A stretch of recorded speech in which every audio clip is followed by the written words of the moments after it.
Story summary.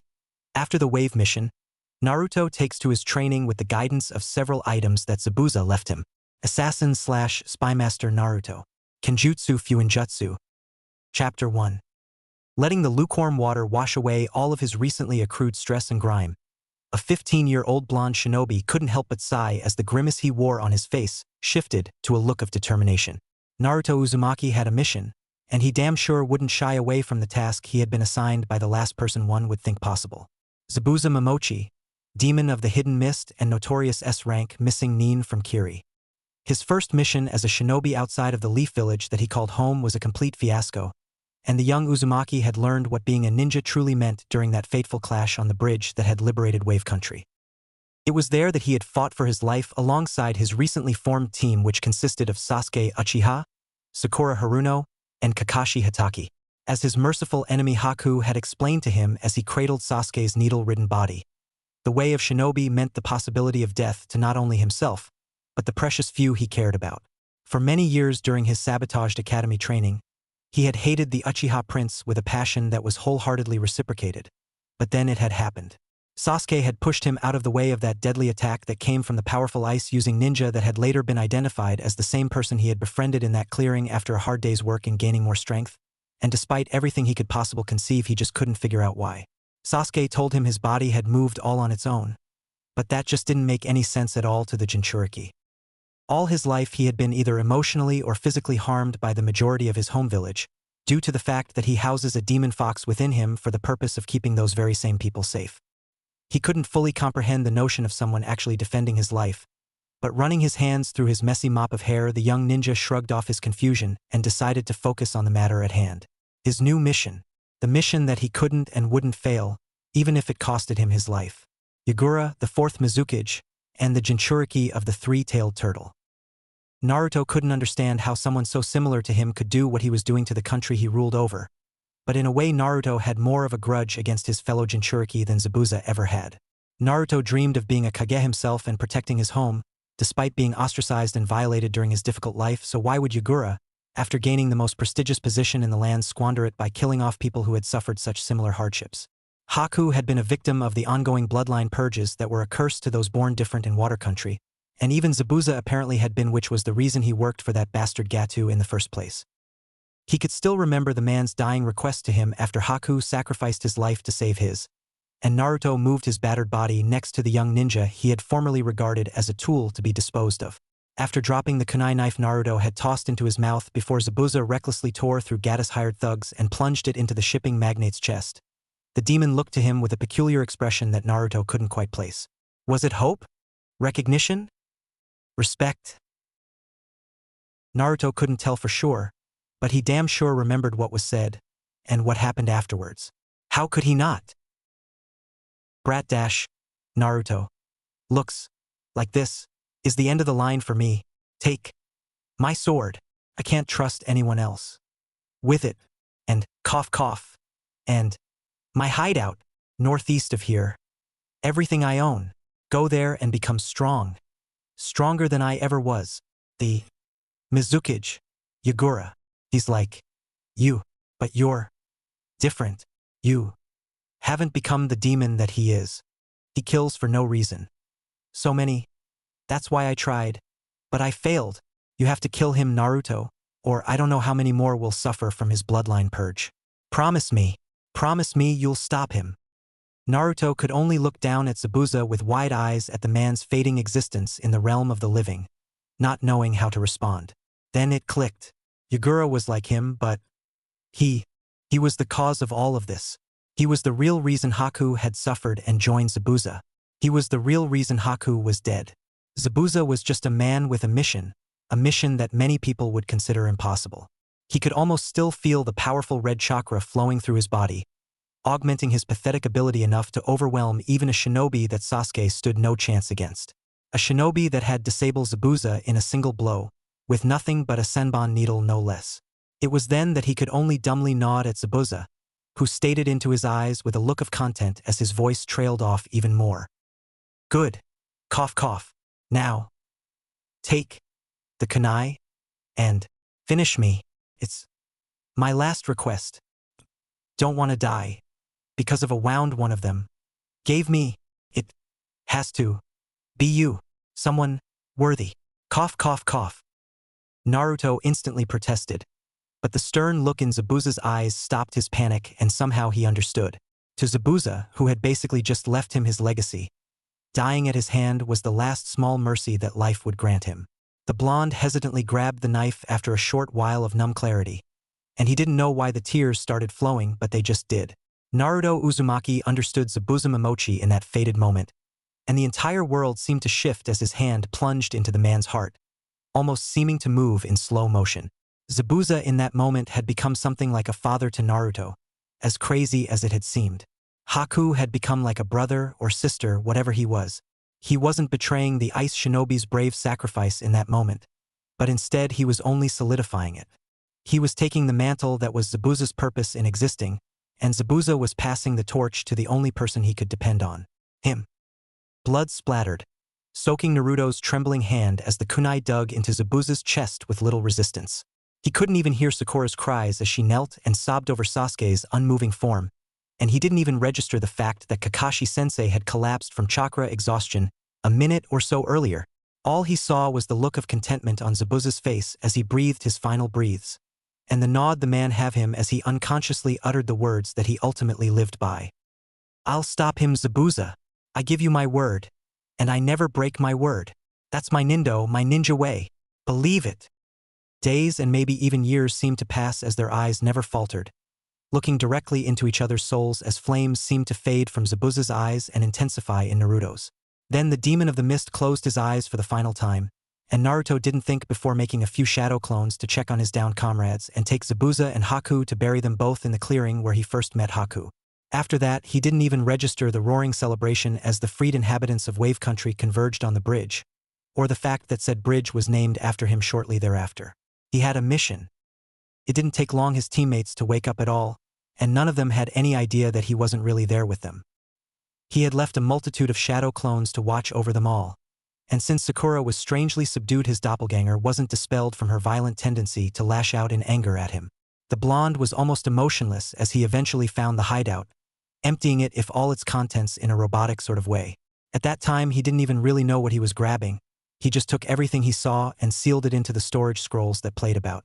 He didn't really know anything about sealing, but since he was previously intrigued by the art of Fuinjutsu due to his unique situation with the demon fox, he knew how to at least use a storage scroll. The old man had been kind enough to demonstrate for him once before while explaining that he wasn't the Kyuubi, and now that demonstration was truly a blessing considering that the Kubikirabocho Zanbato sword that Zabuza wielded so expertly was larger than he was. It didn't take him longer than half an hour to seal everything away, and after that he just went back to Tazuna the bridge builder's house and slept. He slept like he never had before. Naruto didn't even wash the blood off of his hands until he made it back to Konoha a few days later. Until just now, as he stood for a couple hours in his small shower and let the water wash everything away. Shivering a little as the water began running colder and colder, Naruto gave an appreciative nod thinking of Haku and how his ice techniques were infinitely more worse than the chill he now had. After exiting his bathroom and drying off quickly, the young man decided to make a clone to boil some water for instant ramen while he finally unsealed everything Zabuza had left him. Grabbing the scrolls from his pack and placing them in the middle of his tiny living area, Naruto reverently knelt beside them with a look of determination and began getting down to business. A few minutes later, the boy almost fainted because of what he found within. Everything he would ever need. Recovering from the initial shock, Naruto couldn't help but chuckle as he thumbed through the massive pile of Ryo one of the scrolls had unleashed before him. There were also numerous pieces of reading material, ranging everywhere from outdated and updated bingo books to jutsu scrolls consisting of water-natured techniques. There were also many articles of clothing, most likely due to necessity more than a desire to be fashionable. Since Zabuza and Haku were constantly on the run as missing nin, Naruto thought it made a lot of sense to be able to change appearances. There was also a multitude of swords, well 3 to be exact besides Zabuza's Zanbato. One was a basic ninjato, another a katana, and the final one a shiraseiya. He seemed drawn to the shiraseiya and the kubikirabocho, and he also held a great respect for the senbon needles that Haku had all but decimated him with previously. There were also a few unusual kunai present, as instead of the straight kind he was used to using they all had curved blades. After some more rummaging, Naruto found that he now had books and scrolls on human anatomy, herbs and poison, psychology, and surprisingly blacksmithing. There was also a cookbook that he had to guess was Haku's, along with a blank black notebook that instantly grabbed his attention for some reason. He didn't even hesitate to open it, forgoing the others for some odd reason. But upon finding out what was within, he felt his heart hitch because of its content. It was Haku's journal. Opening it to the first page with barely contained excitement, Naruto looked forward to learning more about their journey and began reading at his slow pace. Zabuza-sama and I are going on a mission today, and because of our run-in with the hunter Nin during our assassination of that corrupt councilman, I've decided to keep this journal from this point on. I know that as a tool I may need to kill my heart for the sake of my precious person, but I've still been learning everything I can learn about healing techniques. Ever since Syra has passed, I haven't been able to sleep well, and maybe I'm not cut out for this life. I have made a vow, however. The next time I will not be helpless as someone dies in front of me, and my conviction of protecting what's important to me will never cease or wane. I've also been developing my snow leopard taijutsu with unwavering commitment, and I am glad to say it's coming along well. I may not be much of an artist, but I have still been drawing the techniques that feel natural to me and the philosophy behind them.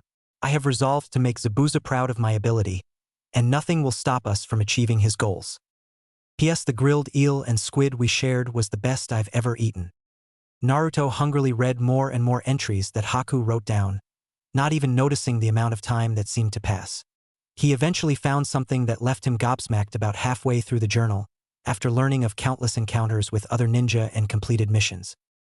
It's a beautiful day today, and Zabuza seemed most pleased with my performance during our mission to Kumo. We are now heading toward Whirlpool Country, the ancestral land of the Uzumaki clan, with hopes of finding powerful sealing techniques. The Uzumaki clan were famous for fuinjutsu, kenjutsu, and using chains formed of their chakra that could even suppress tailed beasts. Zabuza-sama has even stated that a certain Uzumaki once sealed off an entire village and he only narrowly escaped, and I thank Kami he managed to. Apparently the village was destroyed, and my clan once were part of the shinobi force before we became refugees when Kumo and Iwa destroyed them in their fear. It is truly a saddening tale for such powerful ninja to have been killed because of their own vast potentials. I can only hope we succeed in finding what he desires, and perhaps I can learn more about my Kekai Genkai if we're fortunate enough. The whirlpools surrounding the country have deterred us so far, however, so I am skeptical if we'll even make it ashore, the place where my ancestors once resided. P.S. The tempura we ate together was delicious. Naruto couldn't believe what he had read, and he reread it several times before turning the page and becoming a bit disappointed. Apparently they never made it to Whirlpool, and they almost died, to be honest. There was a creature that kept all vessels back, and even if they could get past, there were still the powerful whirlpools to bypass as well. In the end, they decided to take more missions, and gain anything they could from plotting the corpses of the shinobi they killed off. Naruto had ways wanted to know about his family, and now it seemed he had a lead to go on. The blonde was enthralled and excited about the idea of making chakra chains. He couldn't believe he came from a great clan of ninja when he lived in such poverty his entire life, but somehow it felt right to him. Gigi did tell him that his parents had enemies that he couldn't handle at this point, and now Naruto understood why. If anyone ever knew he was an Uzumaki clan member, he could at the very least expect Kumo and Iwa to send assassins to make sure he was deadened. With a visible frown, Naruto kept reading, eventually stumbling upon a few interesting entries involving shinobi that Zabuza had history with. One's name was Mei Terumi, a kunoichi that held 2 Kekai Genkai and shared Zabuza's goal of liberating Kiri. The other was with a fellow swordsman of the mist named Kisame, a man that apparently overpowered Haku and Zabuza with ease and caused them to retreat. If such a shinobi could exist, Naruto didn't ever want to fight him. That was for sure. After making a mental note to try and find them in the bingo books that were once Zabuza's, Naruto kept reading until he finally found an entry that he was mentioned in. It was from the day he first met Haku. Today I met an interesting shinobi named Naruto Uzumaki, and despite the fact that I was about to kill him as he slept, I couldn't bring myself to do it for some reason. I can't explain why, but even though I've killed before and he is a hindrance to our mission, it felt wrong. I found out that in many ways he is much like myself, an orphan that grew up despised and unwanted for whatever the reason. He didn't tell me why, but I could clearly see the sadness and loneliness in his eyes when he told me of his situation with his teammates in village. I hope he took my words to heart, as I could see that his reason for growing stronger wasn't enough. He wants acknowledgement, and he wants his existence to be appreciated. I can honestly say that I value his existence for some reason I can't explain, and I don't look forward to facing him when Zabuza-sama recovers. He's a cute boy with a good heart, and I don't know why, but maybe in another life we could have been friends. Maybe even more. That is, if he didn't think I was a boy.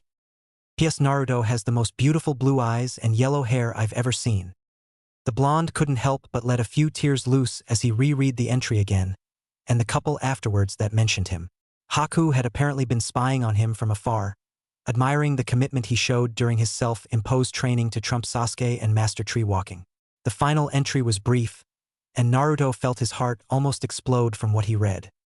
Today is the day I've been dreading, but to reach Zabuza-sama's goal I will kill my heart if necessary. But something tells me I won't be able to, and I can only hope that Naruto-kun and Zabuza-sama live on. Tears dropped continuously on the page as Naruto remembered his epic battle with the kunoichi that he thought was the most beautiful person he had ever met. Why couldn't she have lived? Why couldn't Zabuza have lived? Why couldn't he have helped them reach their goals? Why did he have feelings for Haku that he couldn't explain? He was sure of it. If they had met some other way, she would have made a wonderful wife, someone to spend his life with, someone who would always hold him as precious, and even worth dying for like she did for Zabuza. And he would have done the same for her.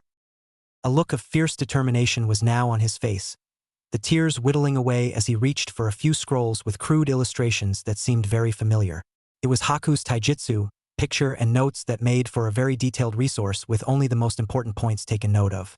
Haku would live on through him, and he would become strong enough to free Kiri and protect everyone. It was even more important to him than becoming Hokage, and Naruto would waste no time in achieving their mission. It was time to get serious.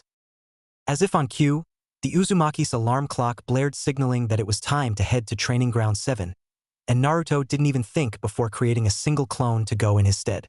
He had research to do and plans to form. 20 minutes later. Arriving at Training Ground 7 in record time, Naruto's shadow clone awaited his team, unconcerned by Kakashi-sensei's chronic tardiness, and thought about what the boss would do in order to make it to Whirlpool. Of course, it considered going to the old man Hokage to demand answers about the Uzumaki clan and requesting a trip to his homeland. But somehow he knew the discussion probably wouldn't end well.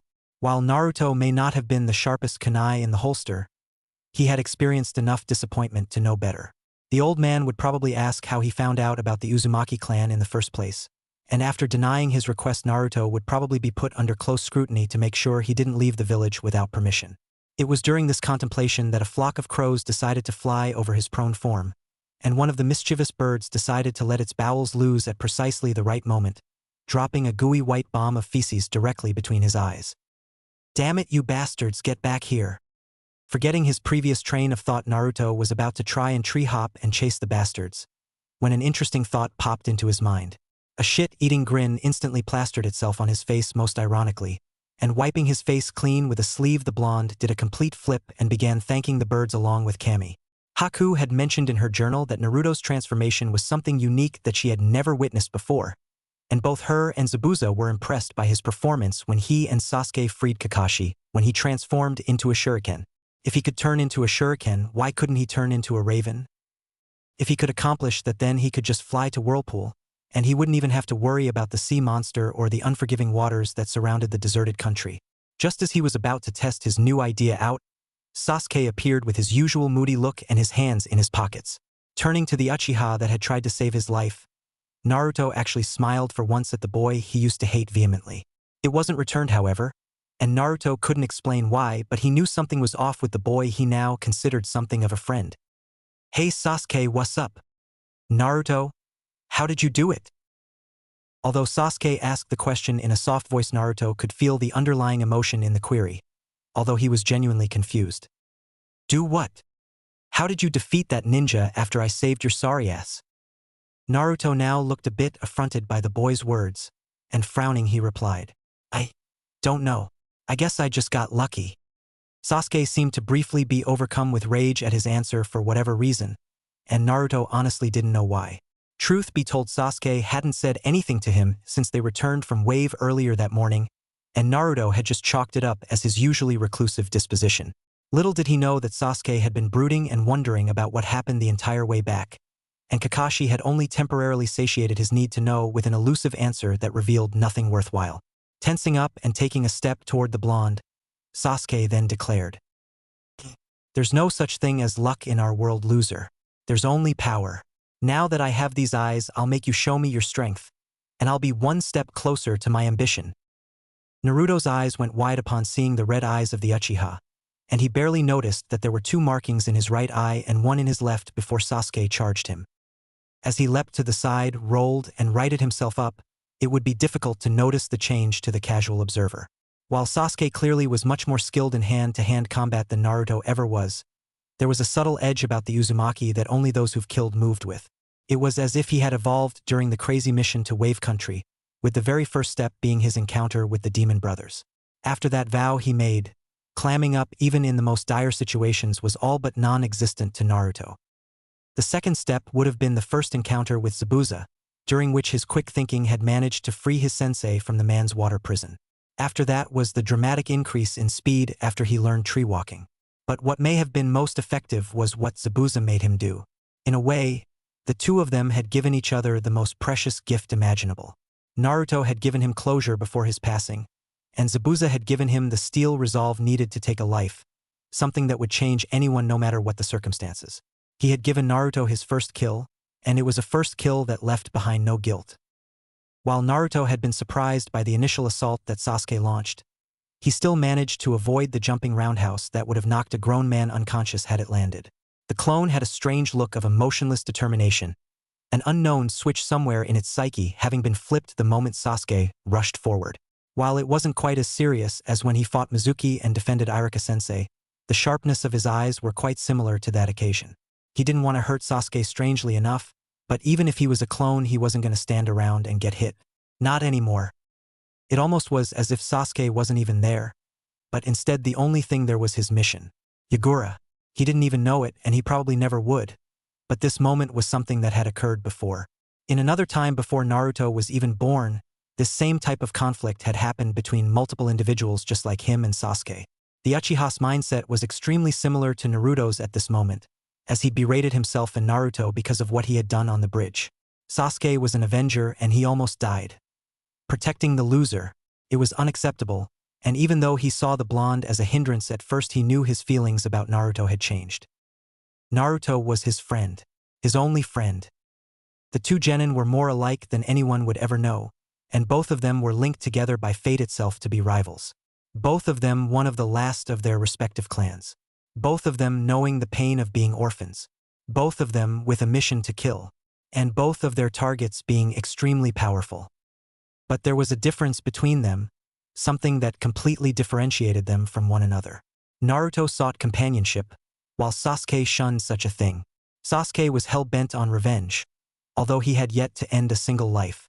Naruto was determined to free Kiri, an act that could only be described as protecting hundreds, or maybe even thousands of people from death. Yet he had killed, albeit not in cold blood. Still, the blonde had changed.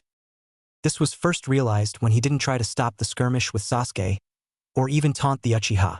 All he knew was Yagura at that moment, and placing his hands in a ram seal, the boy concentrated already making a plan like he did in Wave. Sasuke had the decency to scoff at the 8 doppelganger that appeared, saying to Naruto with a mocking tone of voice, "TCH. 8 times nothing is still nothing. Now come on, loser." "Team!" The blondes yelled as 6 of them converged on Sasuke, as the 2 that remained with Naruto poofed in smoke as he waited. The clones didn't even get close, as the predictive analytical eye that was his Sharingan gave him an edge formerly unseen. Jumping up swiftly, the Uchiha landed for swift kicks that used the first clone to jump off of and hit 3 more with quick split-like kicks. The last 2 clones were then dispelled mid-swing, Sasuke throwing a vicious uppercut and then a hook that hit them both where they didn't even see it coming. As the smoke cleared, Naruto had already circled around with a kunai in hand, or at least that what it would seem to be. The boy let out a loud battle cry, and he managed the first part of his impromptu plan by gaining Sasuke's attention. The Uchiha didn't even see the kunai that Naruto had tossed while the smoke from his clones concealed his movements from Sasuke, and the Uchiha Avenger seeing that Naruto was attacking for real ran to meet his rival halfway. Then is when it happened. Naruto in a stroke of pure combat genius tossed the kunai above him in an arc as he all but flew into a jumping knee, just like the knees he had intercepted Mizuki with before. Sasuke however saw it coming, and sidestepped while hooking precisely in Naruto's exposed solar plexus. The Uchiha was finally surprised when instead of hitting flesh, he instead only dispelled a shadow clone, once again obscuring his vision. The kunai was coming down nearby the Uchiha air, and in a plume of smoke Naruto caught him off guard with a double-fisted overhead strike as his legs spread out. Sasuke only narrowly managed to block the attack by raising his arms and crouching slightly, and Naruto pushed off of his arms front, flipping over him and turning back around into a sloppy hook punch. Sasuke would have none of it, however, and he managed a strong spinning back kick just as he was struck from behind. The kunai that Naruto had positioned earlier had snuck up on the Uchiha while he was in the middle of kicking the other clone out of existence, leaping into a knee strike and Superman-type punch all at once. It certainly wasn't the most graceful, shinobi-like attack he could have used from a blind spot, but that didn't mean that Sasuke didn't feel it. The knee hit his lower back hard on the side as Sasuke turned his head surprised, and the punch smashed right into the side of his head, sending him to the ground. The Uchiha was so shocked that his Sharingan actually evolved from the blow, and he now sported 2 tomo in each of his red eyes. "Don't underestimate me," Naruto declared with his fists balled. Trembling in anger as he rose, his red eyes were covered by shadows as his head was tilted down, and in a dark tone Sasuke told him, "I see. Just don't let it get to your head, Naruto." The blonde was caught off guard by the small bit of respect he had just received, and he didn't even see Sasuke's next movement. It was as if the Uchiha had become 3 times faster, and the kick Naruto received was hard enough to even make his real self flinch back in his apartment. Still skimming through the reading material he now had at his home, Naruto's eyes widened in confusion at the memories from Training Ground 7, until he realized exactly what it all meant. He remembered what happened to his clone, from the crow idea to the kunai clone trick, to Sasuke showing him just a hint of acknowledgement before demolishing him with that kick. The Uchiha was certainly more skilled than he was, although he would never say it aloud. But if he had been serious, that blow he landed would have killed the Avenger. His clones seemed to be nearly a perfect jutsu now that he thought about it, as they could help him learn these books better, be sparring partners, run errands, make trap setting far more deadly, be decoys, and even help him escape if he really needed to. With the transformation jutsu, he could probably be the best spy around, as the crows would let him travel a lot faster and discreetly as well. Hell, he wouldn't even have to deal with the shops overcharging him anymore, which would be invaluable in the long run. Too excited to be put down because of Sasuke's shitty attitude, the blonde could only say one thing. Well, scream one thing. "Hell yeah, Banzai!" After striking a weird pose as if trying to catch something that fell from the sky while leaning to the side, the blonde was sobered up when another thought crossed his mind. Wait, where am I going to train? Normally a training ground would be more than suitable for him, but since he wanted to keep his secrets guarded, the Uzumaki was faced with a dilemma. Thankfully though, after a glance of the pile of Ryo, he now had his answer was found. Channeling a nice amount of chakra, the boy sent the scouts out to find what had come to mind to solve his newfound problem, and also read everything he now had while he went to Training Ground 7. A few hours later, happily leaving the training ground after concealing himself for so long to avoid Sasuke while he planned, Naruto could only thank Kami that Kakashi decided to abstain from training for about a week while everyone got a chance to recover. Since Gigi had given them all a rank mission pay because of the danger that involved their first C rank, Kakashi had figured Naruto wouldn't need the money, which is why he didn't even have them do any D ranks. Perfect. His clones had already found what they sought when he created them, a new living area. To be more detailed, he had found 3 houses right next to each other that were all vacant. Normally such a thing would be hard to find, and Naruto only managed it because of where the properties were situated. Just outside the Uchiha compound, Konoha had long had a rumor that ghosts resided there. And even though Naruto had an irrational fear of ghosts, he swallowed it because of necessity. The property in the middle would be his new domain, and the other 2 were bought to make sure he'd have plenty of privacy and also space.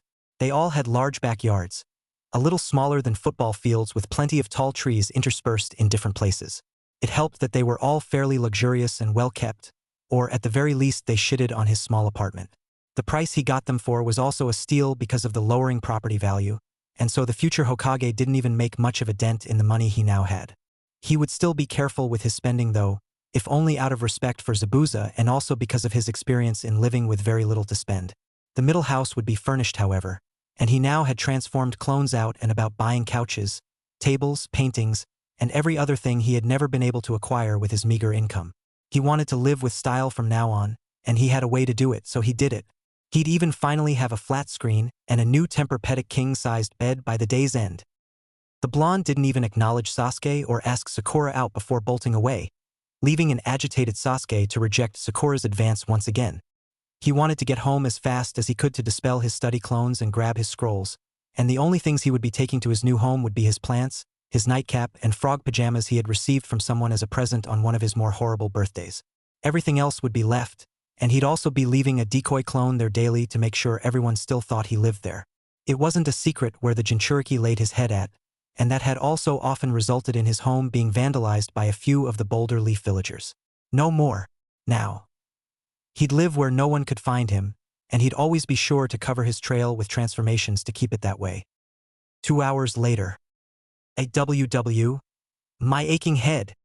As Naruto finally woke up after dispelling all his clones at once, the blonde made a mental note to never do it again.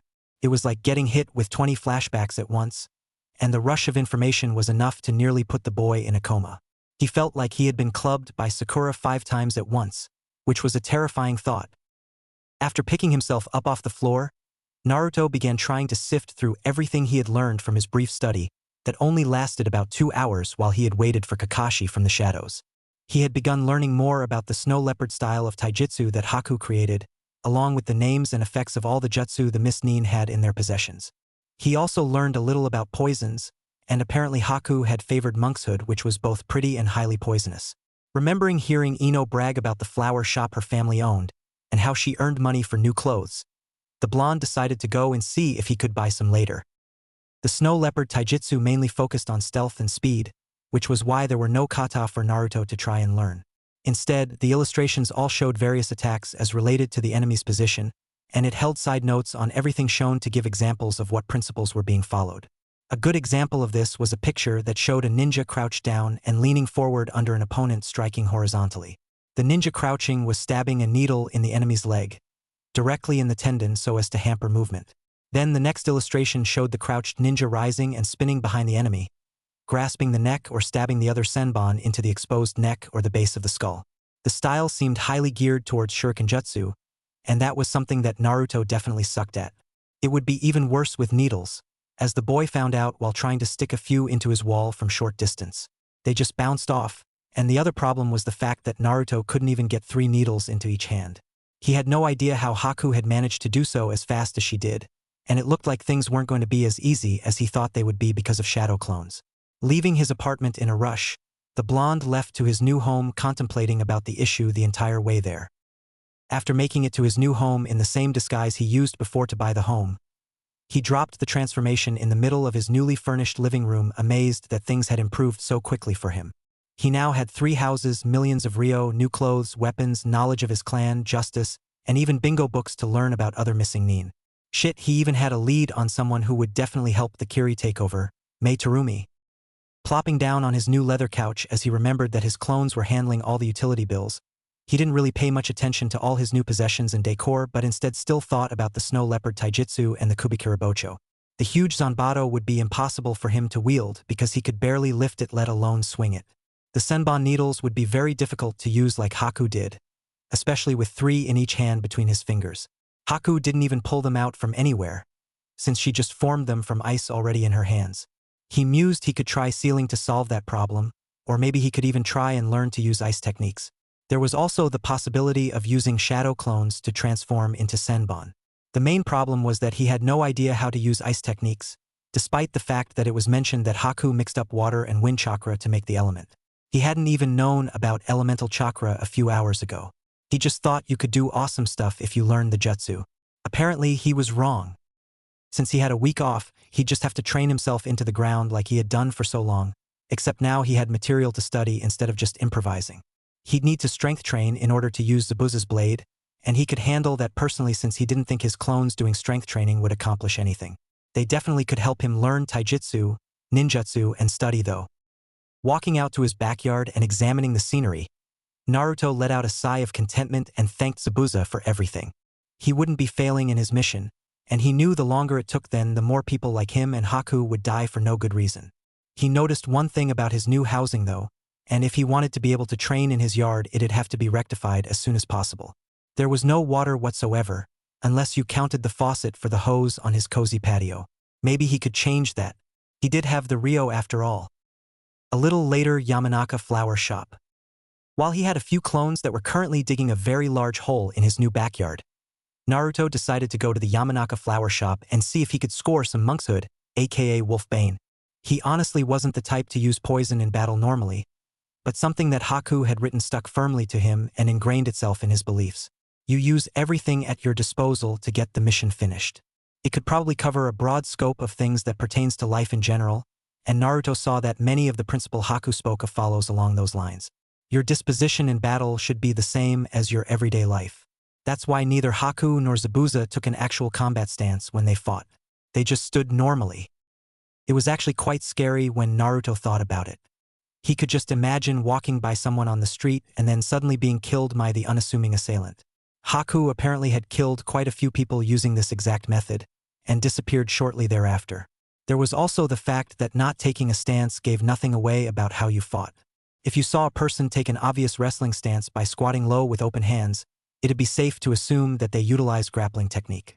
If someone squared up with you and lifted up their clenched fists while tucking their chin, it would be safe to say they used a striking method like boxing. But when someone just stood, it didn't show anything. You wouldn't know how they would come at you until they did, and that concept greatly appealed to the blonde ninja. Unpredictability. Ino certainly seemed to be surprised seeing the familiar form of the village prankster and class clown visit her family's shop, if the wide-eyed expression was anything to go by. And Naruto? Is that you? Like my new look, Ino-chan? He asked her, rubbing the back of his head and smiling at her in his trademark foxy manner. The Yamanaka heiress couldn't hide her blush as she roamed Naruto's body checking out his new digs. It wasn't anything extravagant, just some typical black umbu-type gear that was just a little baggy on his frame. He also had some high-quality steel sole black sandals, and to finish it he wore a large white hooded cloak with long sleeves that was reversible. The other side was all black, and there were seals on it that prevented it from getting worn or dirty. Naruto figured it belonged to Haku, and although he didn't get off wearing women's clothing, the umbu gear was unisex, and the cloak was a cloak. Some part of him still wanted to stand out a bit despite his recent improvements in common sense, and as a result there were orange flames that went along the bottom of the cloak. He was actually using a transformation for the flames, and he thought they made him look badass to the point of wanting to retake his registration photo. He'd have to ask the old man later. Wow, you look great. It suits you and I like the thing you're doing with the headband. Naruto could only blush and fiddle with the mentioned cloth that was to the side exactly like Zabuza had his. He had thought it looked so cool even during the wave mission, and Zabuza was the only shinobi he had ever seen to wear it in such a fashion. In a way it kind of shouted, "Fuck protecting my forehead, 'cause you'll be dead before you even realize it." At least Haku had said something like that in an interesting entry after she had a long talk with Zabuza. Thanks, Ino-chan. So, how's shinobi life treating you? Shouldn't you be out training or on a mission or something? The blonde Yamanaka frowned as if she had a bad taste in her mouth upon hearing his question, and she quickly replied, "Yeah, if I wasn't in a team with a bunch of lazy asses. I mean, all my sensei does is smoke and play shugi with Shikamaru, who does nothing but stare at the clouds, and Chuji is no better munching away at his potato chips like some sort of junkie. I hate to admit it, but I'd kill to switch spots with Sakura." Yeah, that does sound like it'd suck. Hey, I know. I've been training a lot and I could use a partner, Databeo. What do you say? The boy asked, excited at the prospect of making a friend out of Ino. He didn't really know her much, but from what he saw she was energetic and upbeat, like he was, if a bit bossy. Well, super bossy. But how could he complain? Partner? My oh my Naruto, I didn't know you thought of me like that. Already asking me out on dates and to be your partner. She playfully teased, giving him a look that caused his stomach to flip and his face to flush. He would have given anything to have Sakura look at him like that. Waving his hands in desperation and sputtering out his answer, he yelled, What? I didn't mean. I was just saying, dash. Cutting him off with laughter that made him more than a bit confused, Ino told him, I was just messing with you, Naruto. I still like Sasuke, you know, and I won't let forehead fat beat me in winning him over. But I'd be happy to train with you sometime, since I don't have anything better to do anyways.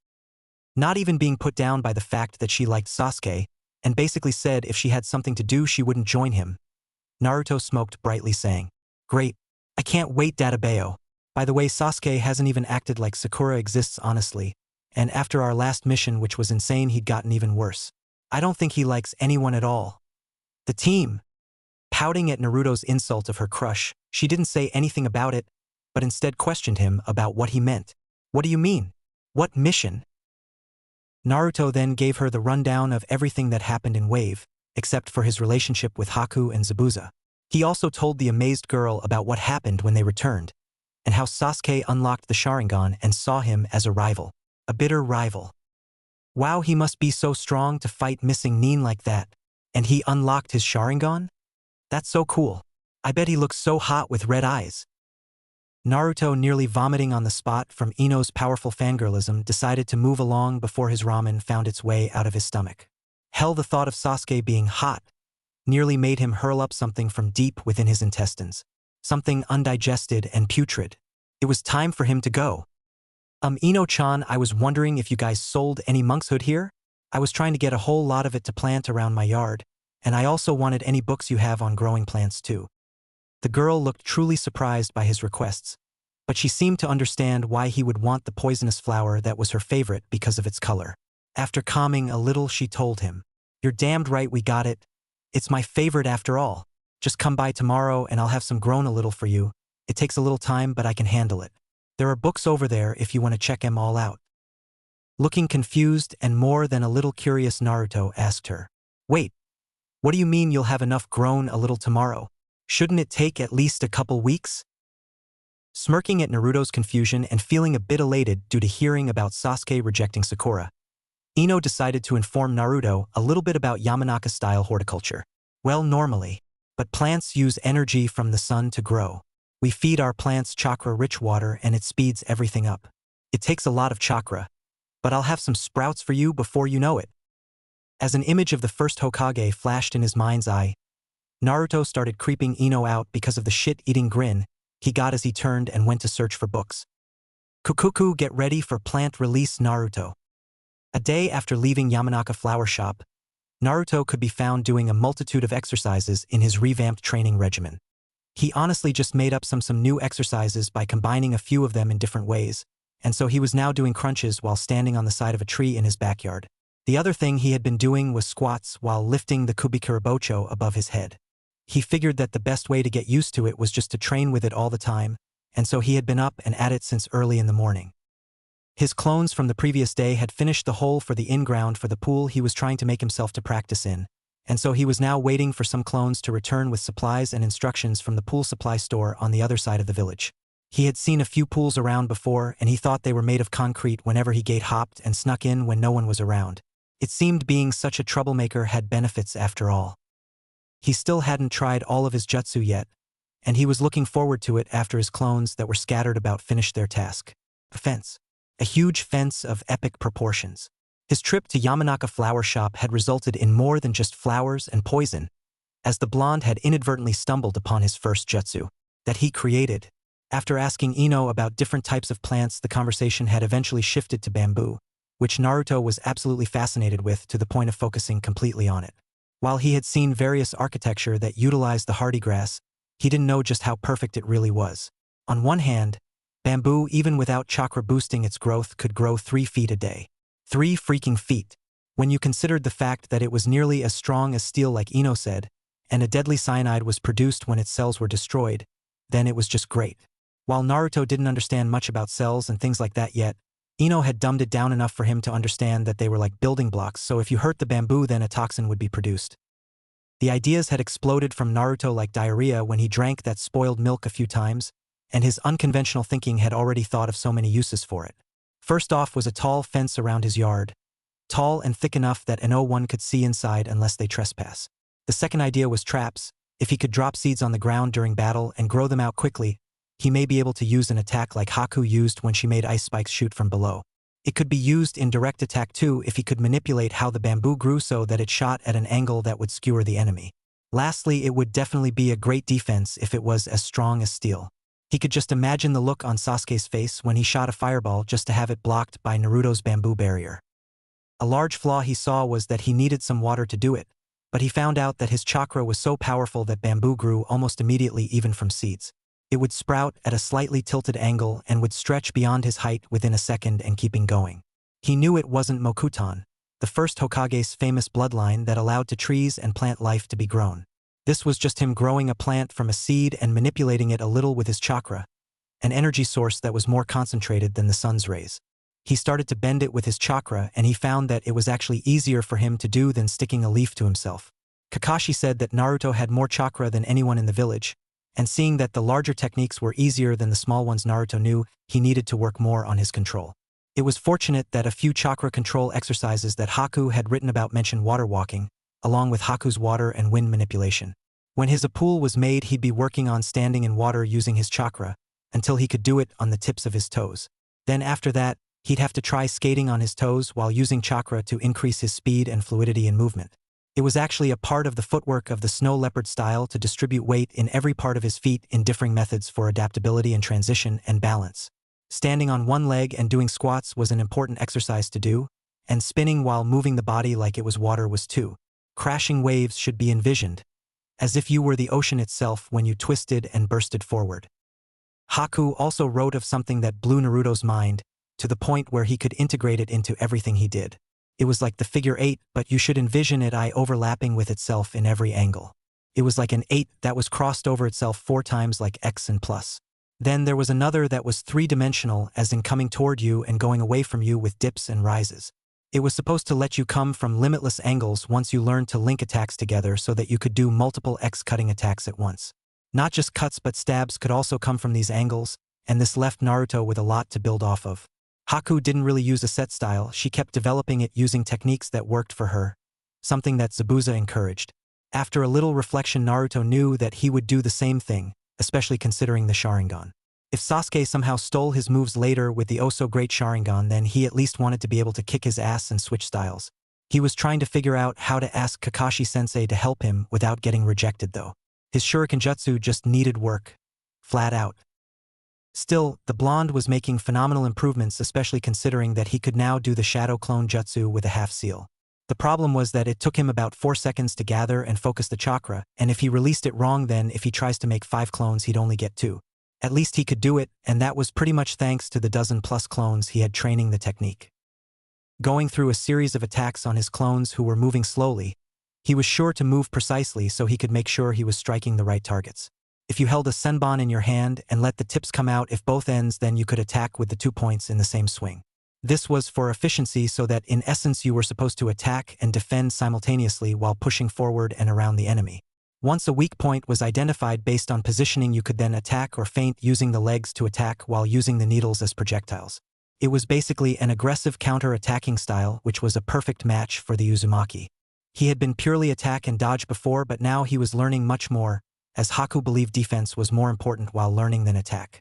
Defense, however, was not sufficient in battle, and attack was the only thing that would result in victory. Lunging forward and to the side while grabbing a straight punch with his hand and moving beside his clone, he stabbed it in the temple with a senbon as he spun around it, continuing forward. It definitely helped that Haku's style didn't take a stance, and because of that Naruto didn't waste time making mistakes, especially with how the pictures were arranged. Because they were so simple, he just started off slow and sped up with his other clones doing the other sequences that were shown. Because of the infinite sign 8 handwork application, he knew that every strike he threw should actually be multiple attacks that could change course mid-swing to counter. It would make the style basically unstoppable because of its counter-attacking nature, quick strikes, and unlimited adaptability. Haku likened herself to a sword, much like Zabuza's Zanbato, which would rebuild itself with iron from the blood it drew. Naruto was amazed the Kubikurabocho had this ability, and although he was saddened that Zabuza didn't really leave behind any writings, he was still happy about the jutsu. As far as likening oneself to a sword, this seemed to be an important aspect of Haku's taijutsu, since her movements could also be used with swords. You were supposed to see your body as moving with the swiftness of a sword, decisive and true. You were supposed to be like water flowing and being able to change. Change was life. Stillness was death. Flexibility was life. Rigidness was death. Just as much as having the mindset of be like an ocean was, the mindset of being a sword was there as well. Naruto could appreciate this concept and took it to heart. After a while of various taijutsu training using groups of clones that would disappear before long, Naruto knew that he would get good really soon if he kept it up. Deciding to practice his jutsu scrolls as he saw the last of the bamboo he was growing as a fence come to life before him, he grabbed the scrolls and made his way to an emptier part of the yard. The first thing he'd be doing was the hidden mist jutsu and the shunshin, although the water dragon had him damn near drooling since the other day. He was going to really focus on water manipulation and shadow clones though, since that would be central to the style he was creating. If he had his way, he'd have the best assassination style that ever existed before long. Besides the shunshin, mist, and water dragon jutsu was the water encampment wall, great waterfall, water prison, and water bullet jutsu, which were all Zabuza's. He could only tell because the rough handwriting and the lack of detail, and he figured it was because he gave it to Haku that he wrote it in the first place. There was also the jutsu that Haku created, which showed her mastery of water manipulation because of its use of a single hand seal. It actually combined the hidden mist jutsu and a theory she made when she heard of the second Hokage who was famous for water techniques. She thought that she could start using the hidden mist jutsu to train, and after a while be able to concentrate the mist closer along the ground. Then she could multiply its mass with her water chakra, which was a basis for jutsu period, and be a key to collect water from moisture in the air like Tobarama Senju. What was ironic was that Naruto ended up being inspired by Hashirama the other day, and now he technically had a way to use their jutsu even if not as skilled as them. Especially the first, since he couldn't create plant life. He would just use bamboo-inspired moves that would only be a little similar to wood release. The Justa Haku created from the hidden mist technique was the 1,000 water needles of death, which Naruto recalled seeing from the distance during the bridge battle. It was the jutsu that also used her principle of simultaneously attacking and defending, since she would grab the arm suppressing the weapon, stomp the foot disabling movement, and sending the needles from every direction blocking any escape, considering you could move with broken toes. She also had an ice version, in which she used wind jutsu to freeze the water needles. While he felt it would probably take a long time to accomplish, Naruto had a feeling that he could do the ice version if he trained hard enough, as just a little earlier he was shocked to learn he had a wind and water nature just like Haku. He literally couldn't ask for anything better, especially considering Haku had a basic wind manipulation method and a slightly harder one. You first had to cut a leaf with your chakra by grinding it against itself in a thin line.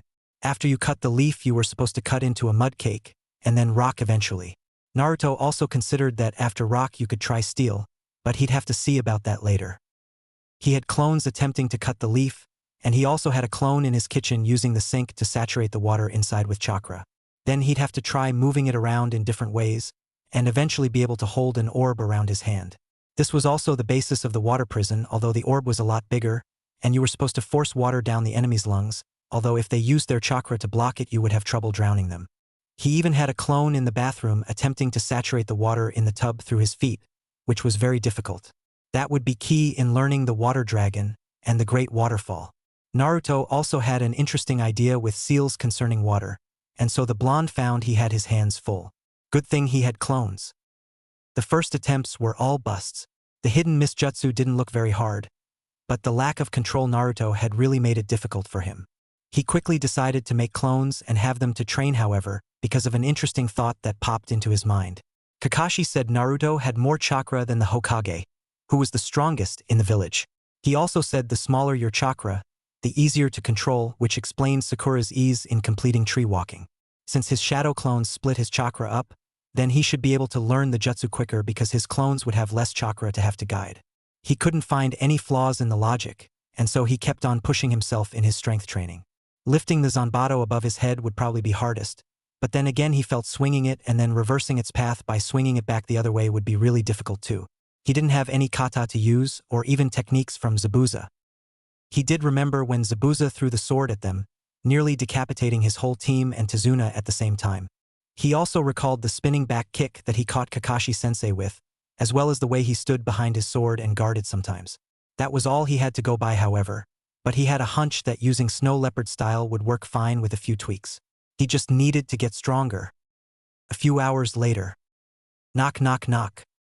Lifting his head from the book on Genjutsu theory that he was currently reading a bit slowly, Naruto rose from his white leather couch and walked to his front door in his transformation. He basically just used his sexy jutsu form with straight dark blue hair because of his secret crush on Yuki Fujikaze. Oh, what he would give to meet her and do everything he dreamed of doing to Sakura. Blushing as he opened the door, the transformed brunette was taken back by who was standing there. While he had filed for D-ranked mission involving helping construction of his pool, he didn't expect the workers to be people he knew. Standing before the familiar faces of Team 8, which consisted of Hinata Hyuga, Kiba Inuzuka, Shino Aburame, and their Jonin instructor Kurenai Yuhi. He had recognized Kiba first, however, as the dog Shinobi had definitely had the most contact with him of the group. Kiba and his Nin dog Akamara seemed to notice Naruto as well, both of them sniffing the peculiar scent of ramen and fox that they'd recognize anywhere. Shino also seemed to take notice, his Kikai buzzing without constraint because of the familiar powerful chakra they felt. Kiba, Shino, what is it? Kurenai instantly noticed her team's behavior as their employer opened the door and looked on in surprise. While she could feel the faint hint of chakra usage coming from the girl, she knew for a fact that no genjutsu was being used, and she was ready for anything. Just what the hell are you playing at, Naruto? This had better not be a prank. Kiba yelled at the Uzumaki, pointing an accusing finger at him. Hinata's eyes seemed to widen as a blush was instantly on her face hearing her crush's name spoken, and she looked confused until she activated her Byakugan unconsciously out of excitement to see if it was true. And Naruto-kun? She promptly passed out. Hinata? Kiba shouted, worried about his teammate's safety. Naruto was about to just close the door and say screw it when Kurenai stopped it with her foot, saying, "So, you're that Naruto Uzumaki I've heard about? Just why are you here? And why are you transformed?" Sighing as Kiba turned to him looking very angry, the Inuzuka cut him off yelling, "And what did you do to Hinata?" "Hold on a second. I didn't do anything and this is my house. I'm in disguise because I'm a ninja and I don't want anyone to know where I live. So please just keep it down. Is that a problem?" Even Shino was surprised by the logical explanation the class clown offered, and he, Bug User and Kurenai both answered at the same time saying, "There is no problem with that logic. It is fine. I understand. I use misdirection myself, so I get it." Looking at the group with relief as Kiba shook Hinata awake, Naruto opened his door up wide and told them, "Thanks. You guys can come in if you want and I'll tell you about what I need done while I make us some tea or something. Come on." As the Jinchuriki led Team 8 a little bit aggravated because of being identified so soon, he pointed to his new couch as they took on the decor saying, "Feel free to sit while I make some tea, and I'll tell you what I want you to do." The blonde's transformation suddenly dropped, allowing Team 8 to lay eyes on his true form for the first time in a while. What happened next was actually pretty interesting, even more so than Shino would have thought possible. Kurenai-sensei went completely red upon laying eyes on Naruto, and Hinata actually drooled a little before suddenly collapsing in a familiar pool of blood that shot from her nose like a— "What the? Hinata's a pervert? Wait, that means—" Naruto could finally connect the dots now that he could see the correlation between how the Hokage turned red and exploded with blood shooting from his nostrils and Hinata doing the same. As soon as she saw him, that why she always passed out when he was around. She was a pervert. For him? Naruto truly couldn't comprehend such a thing, as it was a new occurrence that he never would have thought possible.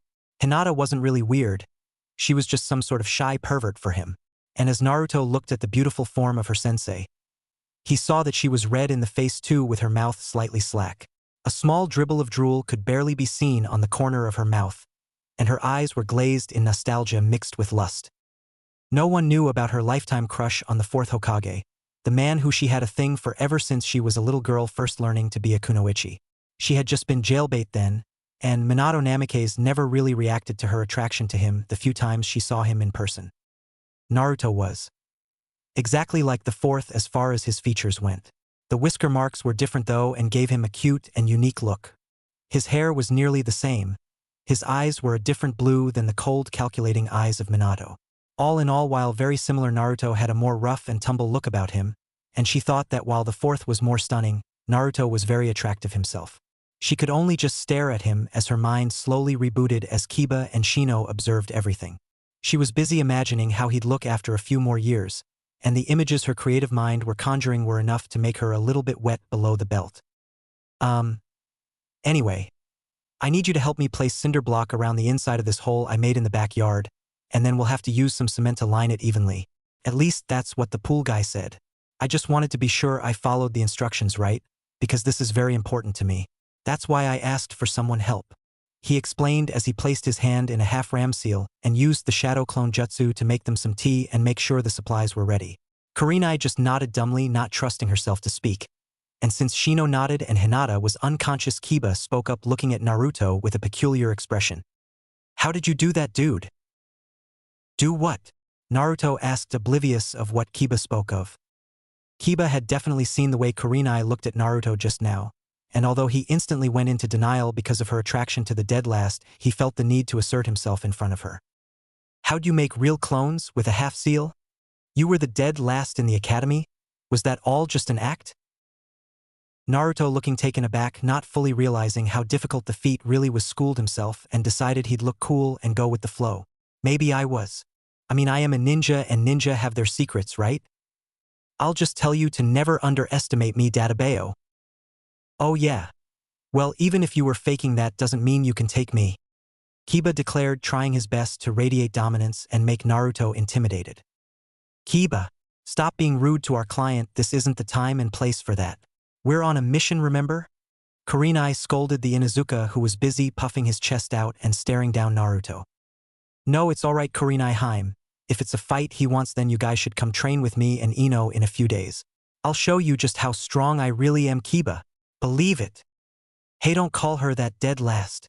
Kiba shouted, getting angry as Kurenai blushed again from his unintended compliment. Naruto had never seen such a beautiful woman as Kurenai, and he hadn't even realized he had been comparing her beauty to the famous actor Yuki until he already blurted it out. The blonde's face went completely red as he processed what he had just called her. And the embarrassed Uzumaki could only stare at her gorgeous red eyes and try to stutter out an apology. Sorry, Kurenai, I didn't mean to disrespect you or anything. It's just you're like a princess when I look at you, and I just said what I thought. Kurenai, for all her experience as a renowned expert kunoichi, just couldn't stay her usual stoic self around Naruto.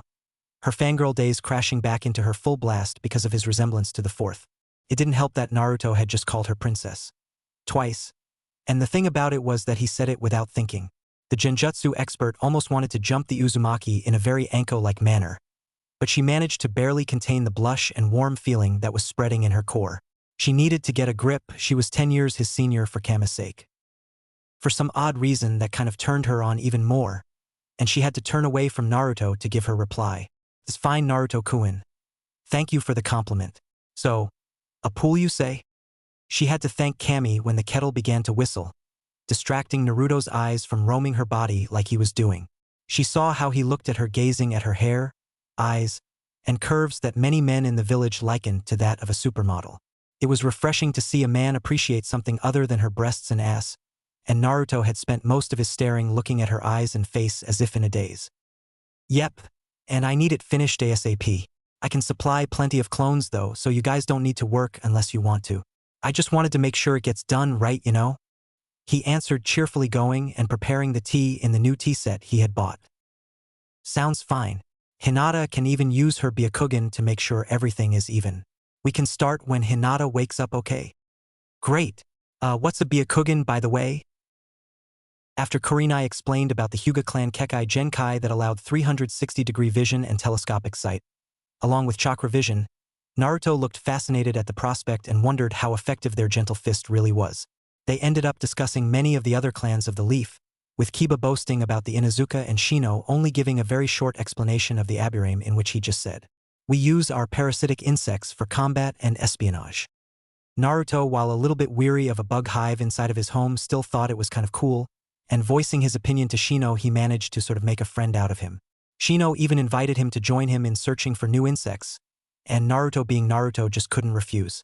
Naruto eventually asked Kurenai if she was from the Uchiha clan because of her eyes and hair, and he was a bit surprised at the annoyance he saw in her features as she gave him an answer. No, Naruto-kun, I am not an Uchiha. Their clan was massacred years ago, and now your teammate Sasuke Uchiha is the last remaining Uchiha in the village. What happened? Where am I? Hinata moaned as her eyes fluttered open and she regained her bearings.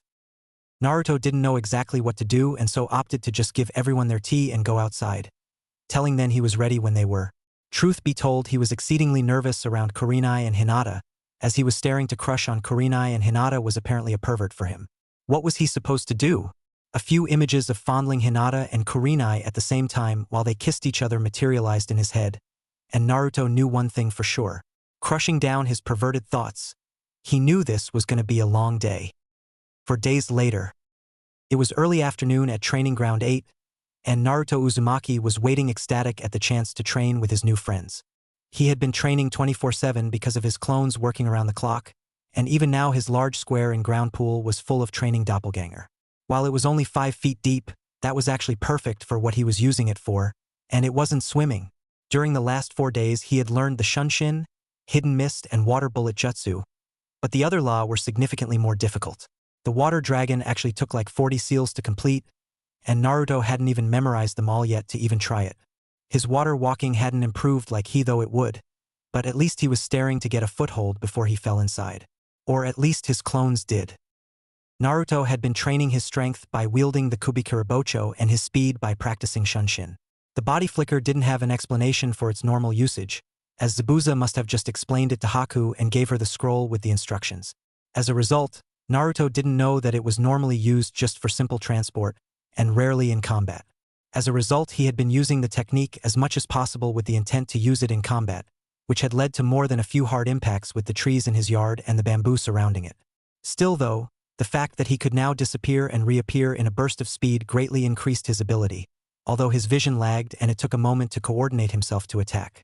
His taijutsu also was better after his studies, and since Kurenai had gotten him interested in genjutsu, he had bought a book on genjutsu theory that was also being studied.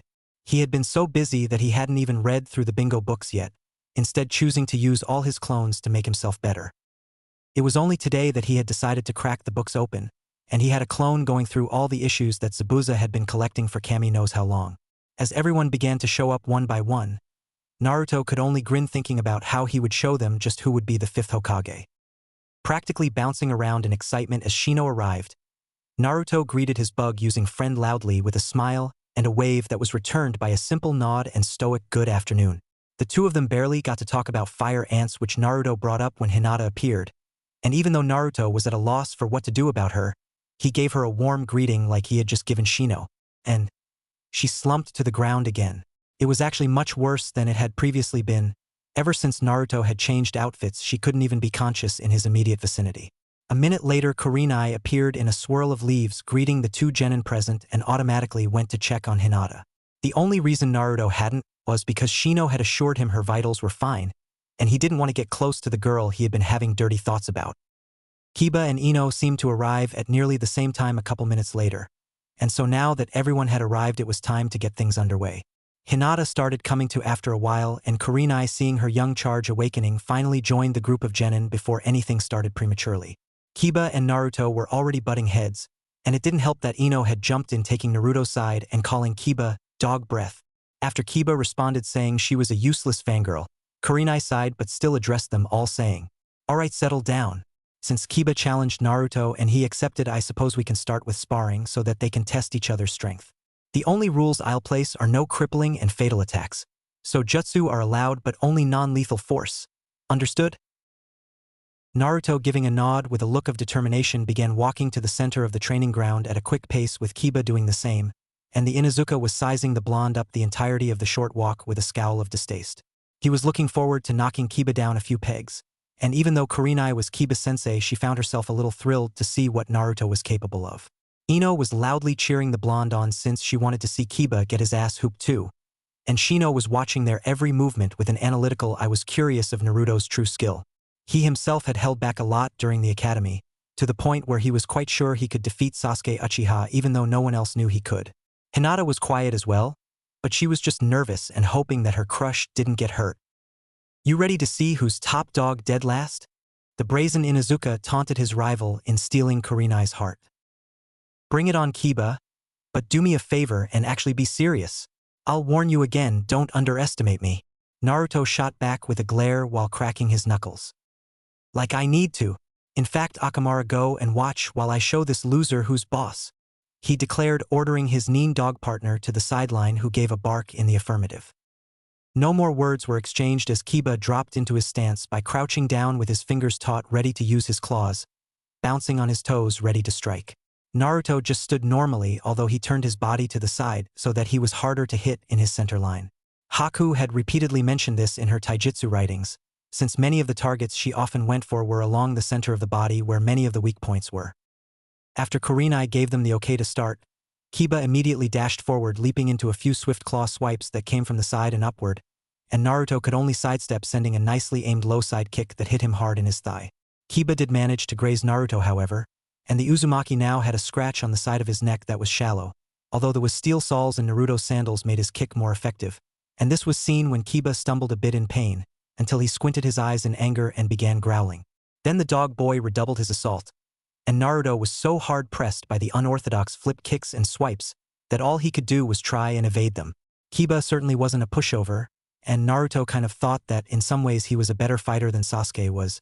While he lacked Sasuke's hard-hitting precision, the Inuzuka attacked with ferocity, speed, and unpredictable movements that linked off of flips and pounces. It was time to step it up. As Kiba launched a side kick with his upper body and arms close to the ground, Naruto, seeing how the boy slightly overextended himself, managed a weak hook strike with the side of his fist as if he was holding a senbon. Then he tried to spin around Kiba and grab his throat, but he ended up receiving a powerful kick to his shin when Kiba dropped down and hit him with both of his legs extending outward. Naruto had to grunt in pain as he fell to the ground, but he barely managed to force himself up and fight through the pain in his aching leg when Kiba tried to finish him with a pouncing attack. Rolling and rising at once, the Uzumaki lashed out with a kick before leaping back to regroup, but Kiba swatted it to the side and pressed forward, and Naruto's reflexes were thoroughly tested as he evaded the various swipes that came from insane angles. Now it seemed he didn't have a choice despite the fact that he wanted to stick to taijutsu for this fight, but he'd be damned if he lost in front of Kurenai Haim. Kurenai narrowed her eyes at the sloppy flips Naruto used to avoid Kiba while he prepared his jutsu, and she made a mental note to tell him to improve his acrobatics as soon as possible. His movement lacked grace and efficiency, although she did admit that his taijutsu was alright for a genin. Kiba already displayed low chunin rank taijutsu, since he had been training in the Inu style his entire life. Naruto, however, was more like a high-level genin, with hints of chunin level peeking through every so often, and he knew how to think on his feet. As Naruto landed from his impromptu flip to the side, Kiba changed his movement to chase Naruto down. The Uzumaki had both of his hands in a half-seal with a tactic he had made the other day already in mind. As Kiba drew closer and closer, Naruto leapt back, focusing, and just before the Inuzuka landed a powerful downward claw, Naruto just disappeared. Before Kiba knew it, a team of 4 clones was upon him from all sides, and he couldn't defend himself from all the blows as they simultaneously jumped into knee strikes, knocking him down.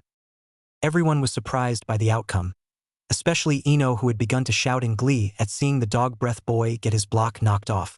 Kiba, for all his skill and tenacity, was pretty hurt by the pincer-type maneuver that Naruto hit him with, especially because his body didn't move with the blows since he was caught in the middle. "Alright, this match is over. That was very impressive, Naruto. You did well too, Kiba. But you should have been serious from the start instead of blowing him off. You didn't even use your 4 legs technique," Kurenai told the 2 combatants. Naruto beamed at the praise and was ecstatic that he impressed his crush, and Kurenai didn't fail to see the blush that he and his clones had as they gazed at her. Maybe she could offer him a few lessons. Although, Naruto-kun, I have to say, your flipping was horrendous.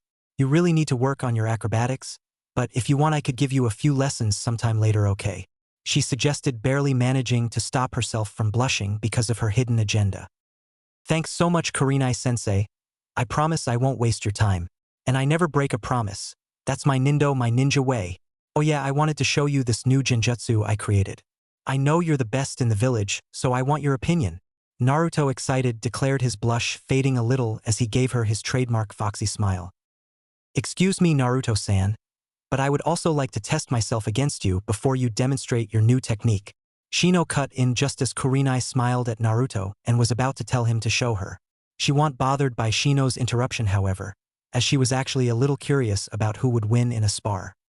That's what I'm talking about, Shino. Let's do it, Databeo. Yes, let us.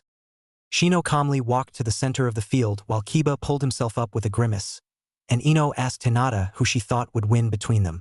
Hinata honestly didn't know, but she did inform Ino of Naruto's huge chakra, and also of Shino's pure efficiency in his strategy. Naruto hurriedly walked to the center and squared off with Shino, and he found that unlike Kiba, Shino didn't take a stance either. They basically just stood normally across from each other, and somehow Naruto knew he needed to go all out against the Aburame from the get-go. He damn sure didn't want any bugs on him biting and sucking his chakra out. This match will have the same rules as the last. Jutsu allowed, but no deadly force, understood? Kurenai asked as she got ready to give them the okay to begin. After they both nodded, never stopping their staring contest, she gave them the signal to start with a hajime, and shined away to where the other genin were. A cloud of insects burst from Shino's sleeves and Naruto actually became a bit nervous as he leapt back, his hands already in half-seals.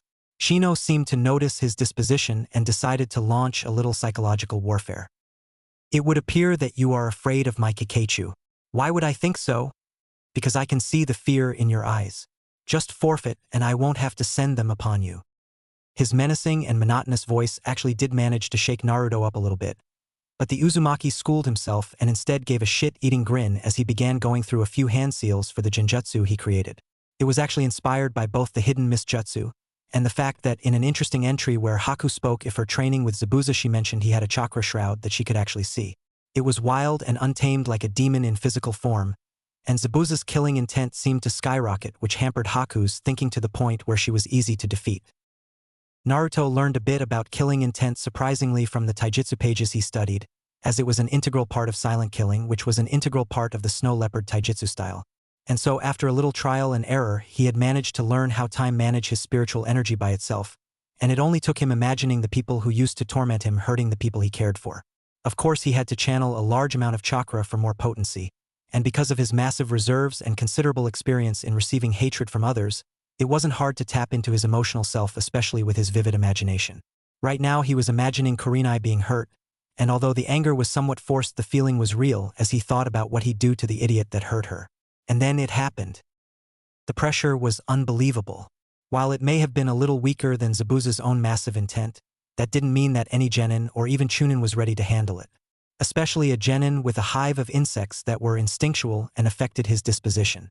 As a blood-red mist surrounded Naruto and he focused his killing intent on Shino, the Aburame actually slumped to the ground trembling, while Ino followed suit, along with Hinata, who fainted immediately. Kurenai even developed a light sheen of sweat, but she had felt worse before, and being a genjutsu expert, she was very well versed in killing intent. Naruto's was at least mid-jonin level, and it was very intense at that. Almost like a kage, but he must not have had much experience using it. Naruto, that's enough, she declared instantly beside him as his eyes widened in fear because of what he had done. He was just trying to cause Shino to panic. He never thought that nearly everyone would collapse. Kiba only barely managed to stay alert, and he was consoling Akamaru, who was whimpering and begging Kiba to protect him. For all his bravado, Kiba knew he wasn't the alpha here anymore. He was beginning to get weary of the prankster now, who knew what he was capable of. Kurenai, I didn't try to. I'm sorry. I just wanted to see if my new genjutsu would work. Her eyes widening, she asked to clarify. That's the genjutsu you created? Killing intent with that bloody mist to strike fear. I must say that I'm impressed, but I'd advise you not to use it on comrades. If you want them to still be your friends, Naruto-kun. A jonin like me can handle it, but there aren't many genin that would be unaffected by that technique, especially with the intimidation factor from the blood shroud. Nodding with a grave look, Naruto went over to Hinata and Ino because he wasn't sure if Shino's insects would attack him if he got close now. Kurenai, seeing this, went to check on Shino, more than prepared to evade his Kakachu, and after about a minute of hovering over Ino while Kiba petted Akamaru, he finally saw her begun to wake up, looking confused before a look of terror flashed in her eyes. And Naruto? What was that? Ino-chan, I'm so sorry, that was a genjutsu I made to make people afraid. I didn't know it'd affect everything around me because I practiced by myself, and my clones never seemed to be that bad off. I guess it's because of my mission to Wave and that ninja Zabuza I told you about. Kurenai, perking up hearing his explanation as Shino woke up, decided to ask him about his mission. Zabuza Momochi, demon of the hidden mist? You mean you've heard of him, Kurenai-sensei? Naruto asked as Hinata began to stir. Have I heard of him? That man is practically a legend. He slaughtered his entire graduating class before he even entered the academy. To me, that's like Itachi Uchiha single-handedly murdering the entire Uchiha clan. For you to have faced him in combat and still be breathing is a blessing, Naruto-kun. The Uzumaki could only nod, knowing full well why Zabuza actually killed everyone that fateful graduation, as his older sister had been raped and slaughtered by the boy she thought loved her. If Haku hadn't spoken of it because it helped steel her resolve to kill, then that tidbit of information would have made him a bit more apprehensive about Zabuza and his humanity. Instead, though, it only strengthened his own belief that something needed to be done in the bloody mist, and he'd be the one to do it. As Naruto explained more about his first C rank turned a rank mission to his intrigued and amazed listeners, Kurenai perked up, just before Kiba and Shino did at the same time. Naruto heard around the same time as Kiba, the distinct sound of footsteps crushing leaves at a quick pace. Someone was coming. No, scratch that. 3 or 4 people were coming swiftly. After a few moments in which everyone awaited with curiosity, it was surprisingly Hinata who spoke first as the shinobi that came from the tree line was recognized by her. And Niji-san. He hardly even acknowledged she was there, instead staring intently at the yellow-haired Uzumaki who was wondering who he was. You there? Who are you? Asked a brown-haired Hyuga prodigy as he ignored his pathetic cousin and stared intently at the blonde he had seen from several kilometers away. Not only did he see the Uzumaki with the astounding visual ability of his Byakugan, but he also saw what happened to the genin that were gathered in this training ground. While normally he may have not interfered, the fact that Niji himself had felt the killing intent, along with his desire to protect the Hyuga honor, couldn't be ignored. His cousin Hinata had fainted just like the coward she was, and Niji wouldn't tolerate her making the Hyuga clan look weak, because by proxy that would make him appear weak as well. The name's Naruto. Naruto Uzumaki, the future Hokage. That you can believe. Who are you? Scowling at the blonde, he decided this Naruto had earned the right to know his name as well. Not that it would help him. I am Niji Hyuga of the clan Hyuga. You say you wish to be Hokage Uzumaki? It's not just a wish. I'll become Hokage, and then I'll protect everyone in the village Databeo, Naruto responded cheerfully. The blonde's cheerfulness would quickly be eliminated, however, as Niji spoke his next words, while the Hyuga's teammates listened to the conversation. Preposterous. The only ones who will become Hokage were those who were fated to do so the day they were born. There is no escaping fate, and if you weren't so naive, then you would know that out of thousands upon thousands of shinobi, only a handful ever become Kage. And how do you know what my fate is? The last I checked you weren't Kami. Naruto spat, becoming enraged within seconds. Who did this guy think he was? Even so, I know you won't be Shadow. I've seen how you foolishly go about pranking and acting childish like an imbecile. You probably won't even make it to Jonin. Niji callously stated with his smooth voice, infuriating Naruto further. This guy was about 10 times worse than Sasuke ever was, and Naruto had only met him a minute ago. Sure, Sasuke was genuinely a spoiled asshole emo with questionable sexuality, but at least he never came out of nowhere and demeaned Naruto. If anything, Sasuke was just antisocial, and surprisingly Naruto was probably the person he was closest to. Sadly ironic because they hated each other, but true nonetheless. Niji, though, he was just truly a dick. Even the villagers never came and outright told him he'd never be Hokage, and the dumbass thought he was a demon fox. Niji most likely didn't know that, but he actually meant that from an unbiased point of view. Pissed Naruto off more than anyone ever had in his entire life. Still, he managed to smirk as he found a large flaw in Niji's reasoning. The talk no jutsu would soon be ending, but he still wanted a verbal victory before he beat his ass. If you've seen my pranks, then you would know that I regularly escape from the ANBU Black Ops, and I've been doing it since the first year in the academy. Being shinobi is about stealth, so if you're saying I lack ability, then prove it to me here and now. I'm more of a ninja than you'll ever be, asshole. Niji actually looked gobsmacked for a moment, which caused Naruto to smirk in victory at his logical words. The Hyuga's expression changed into that of unbridled rage, and no more words were exchanged before Niji dropped into the gentle fist stance, just as a tall spandex-wearing man with a bowl cut and huge eyebrows appears between them. Niji, your attitude is very unyouthful, and I won't allow this behavior or any harm to fall upon my eternal rival student. Now let's get back to our training ground, so we can stroke our flames until they blaze as hot as the sun. Eternal rival? Naruto asked, wondering what the hell this creepy man was talking about. Yes, my eternal rival and your sensei, Kakashi. He hasn't mentioned me to you? No. Well, I am Konoha's beautiful green beast, the one and only Might Guy. Kakashi and I have been rivals as long as I can remember, and I'm ahead of him in our contests with a score of 50 wins and 49 losses.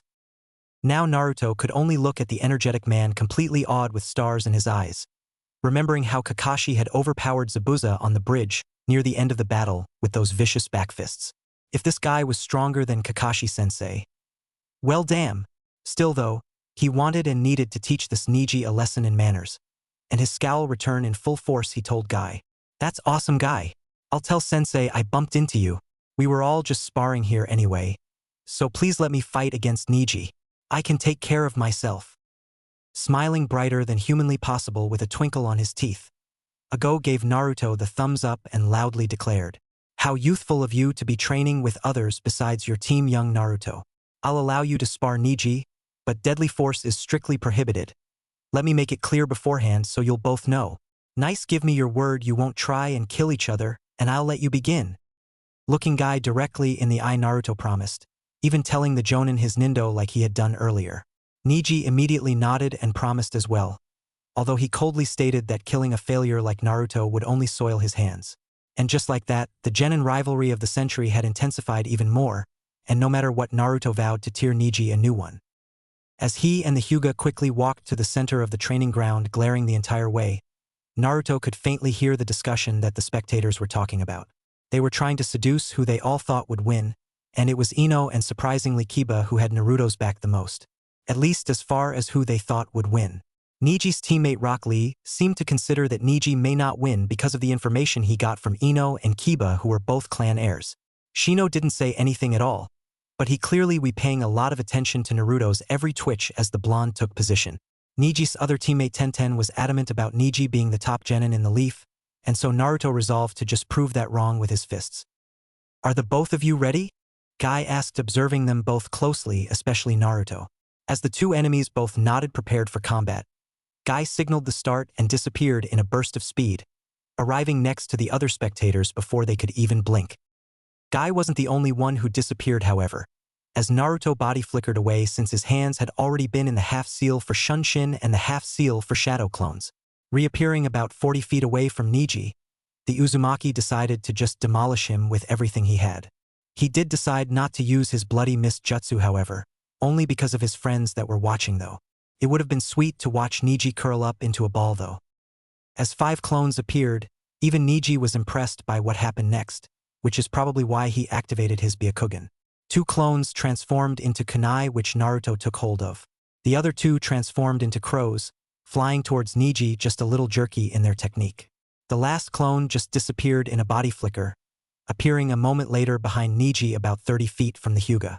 As the clone behind Niji went through hand seals, the crows were just getting within range, and when they were close enough they changed back into Naruto already attacking. The first crow came and transformed into a skid like a baseball player, and it rose up into a powerful jumping knee strike that Niji sidestepped with ease. The other crow came from above and to the side, transforming, already coming down in a strong roundhouse kick aimed at the Hyuga's skull. Ducking under the assault, the jumping knee clone used the other clone's back to jump into 2 spinning straight kicks, but it was dispelled by the swift kick that Niji unleashed to intercept it.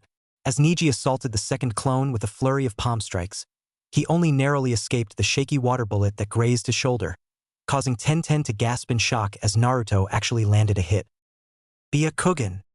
And so Niji was now serious, no longer simply looking down at Naruto as a failure. No, Naruto was worse than a failure. He was a fool who thought he could defy fate, but that would be fixed very soon. His water bullet clone a bit drained because of his poor chakra control, the doppelganger charged with its hands in half-seals, causing Niji to examine its approach with shock. Then the clone disappeared in a flicker, reappearing in a poof of smoke as 2 more clones appeared beside it as it led the assault. Naruto stood by and observed, holding his kunai clones as Niji tore through their clone attack, using his fingertips to jab the outstretched arms and legs of his clones when they tried to land hits. So he attacked the arms as well.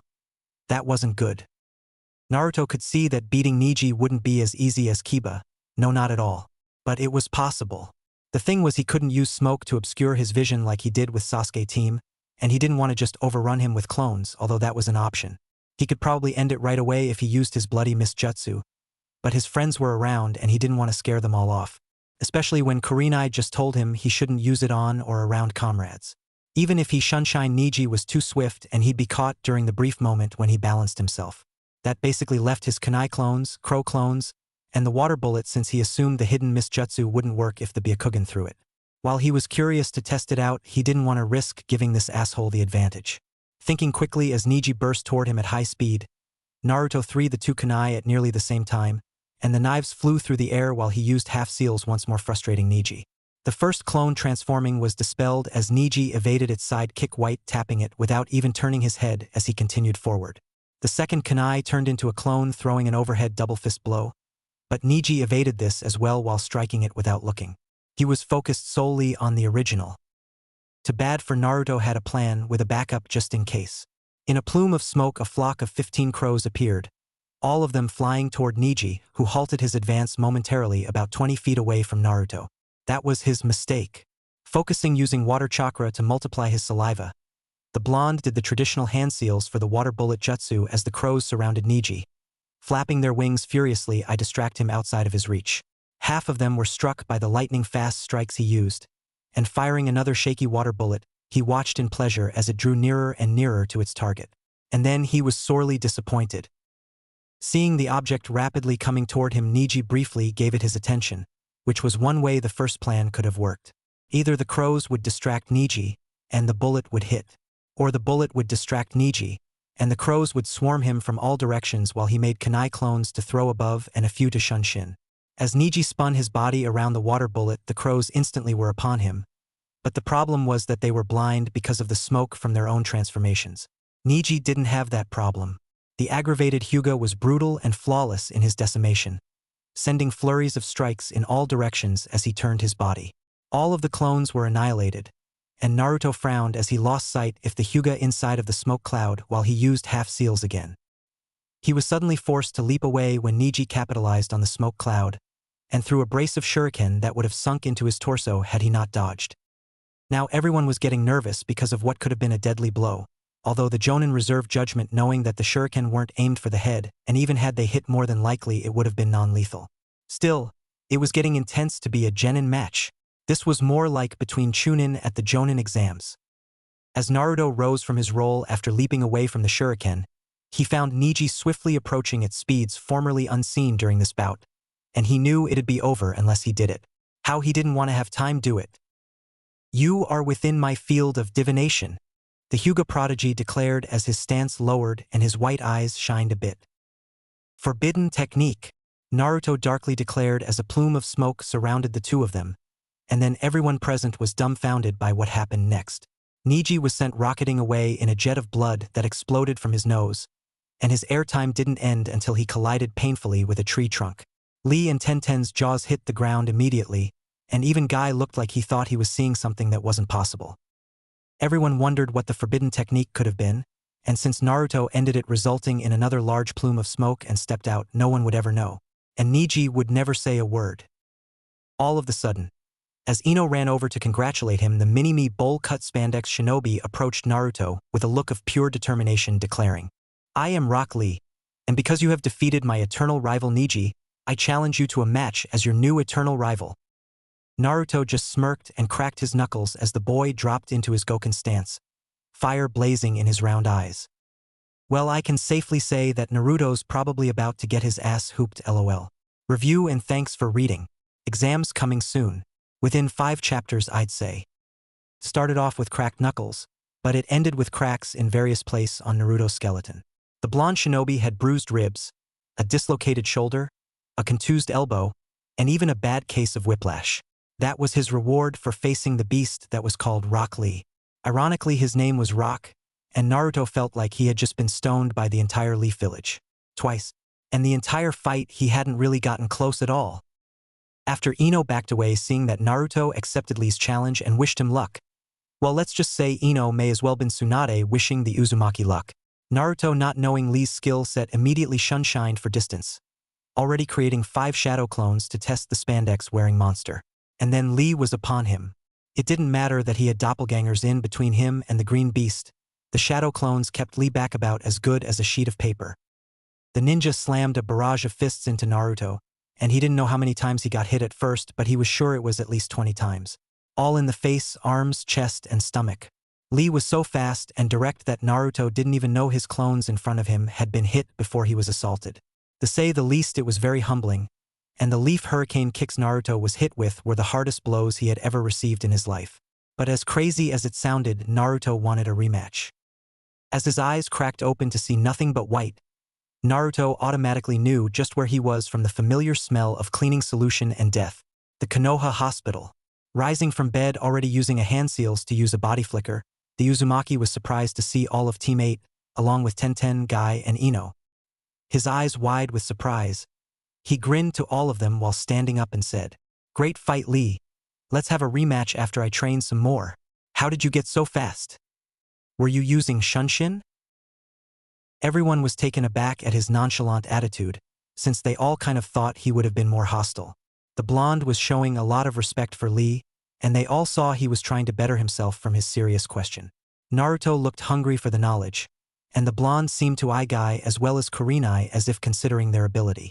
They could feel the respect flowing from him, and they all were endeared to his bright attitude. No, Naruto-san, I can't use jutsu at all, and so I've dedicated myself to mastering taijutsu and showing that hard work can pay off. Guy-sensei is the best teacher in the world to me, and because of him my flames of youth are scorching and only getting hotter. That's awesome, Lee. Trust me when I say you'll show everyone how strong you are, and I know for a fact you'll be great. When I'm Hokage, you'll be my top Jonin Databeo. But I have to ask, if you can't use jutsu, why don't you focus in Shuriken Jutsu too? If you combine that with how good you are now, you'll be unstoppable. Lee looked like he had actually been significantly moved by Naruto's statement, and he passionately replied with a nice guy pose. An excellent idea, Naruto. Now that I think about it, my teammate Tenten had devoted herself to Shuriken Jutsu and is the best I've ever seen. She can throw anything, and expanding my expertise would only make me stronger. When you're Hokage, I'll defeat every missing nin single-handedly with my hands behind my back. And I'll always keep you on your toes so that your flames of youth never diminish. Well, when I'm Hokage, there won't even be any missing nin because I'll have already beat all of them without even leaving the village. You better stay strong enough to give a challenge, or I'll assign you endless D ranks until you improve. As the two started declaring grander and grander feats that they would accomplish together, Guy actually burst out in a flood of tears that couldn't be contained within him. They all saw how serious the two genin were, and somehow they knew that both of them probably would accomplish what they were saying. Naruto had basically defeated Kiba, Shino, Ino, Hinata, and Neji consecutively, although Ino and Hinata had been indirect. While Naruto knew a win was a win as far as Neji was concerned, a large part of him didn't like the fact that he won with the harem technique. It was true what Gigi said, the jutsu sexy jutsu was deadly. But Naruto wanted to be strong like Lee and be able to use jutsu instantly. Then he'd be so strong he could test himself against the old man. Tenten, cutting into the conversation, feeling compelled to get to know Naruto for some reason, asked, "Say, Naruto, are you interested in Shuriken Jutsu?" Turning to the brunette beauty with a foxy smile, he said, "Of course I am. I've been trying to learn to use needles for a while, but they're so damn hard to use. Are you any good with them, Tenten-chan?" He got his answer when a needle suddenly appeared in her hand out of nowhere, and he barely saw her hand move before it was sticking directly out of a mosquito that had just flown in the window. Naruto was completely enraptured by her skill, and no one failed to see the slight blush he had when he asked her with puppy eyes, "Tenchan, won't you please teach me pretty please? I know, I can be a moving target for you by using my shadow clones, and I can work on dodging while you teach me how to throw. How about it?" Watching the bun-haired girl while he failed to see the hint of jealousy coming from every other female in the room, Naruto nearly started bouncing around in happiness when she said, "Let me think about it. Yeah, this is great. It's exactly what I've been needing. Maybe you could help me pick up my weapons after we train. It's always such a hassle that I haven't been using my best techniques all the time." The Uzumaki thought Tenten had a familiar aura about her, like he already knew her, and he didn't really know why. He just knew that she was pretty cute, and he found himself wondering what she looked like with her hair down. "Awesome. Let's get started as soon as possible if you can.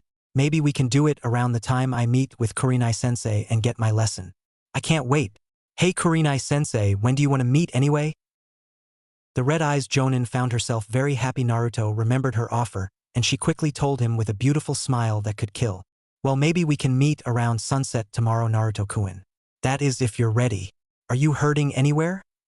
It's only been about an hour and a half since you fought." Rubbing the back of his head, Naruto quickly replied, "Yeah, Lee got me pretty good, didn't he?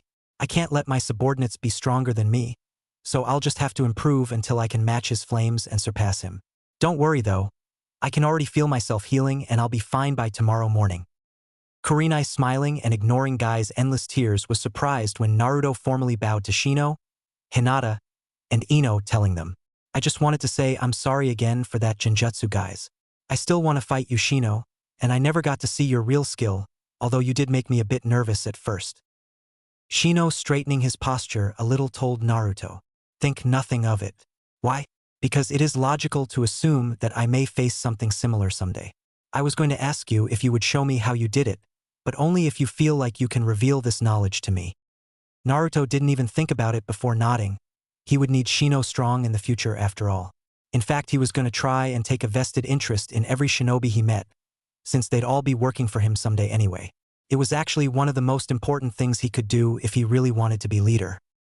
Yeah, I'll show you.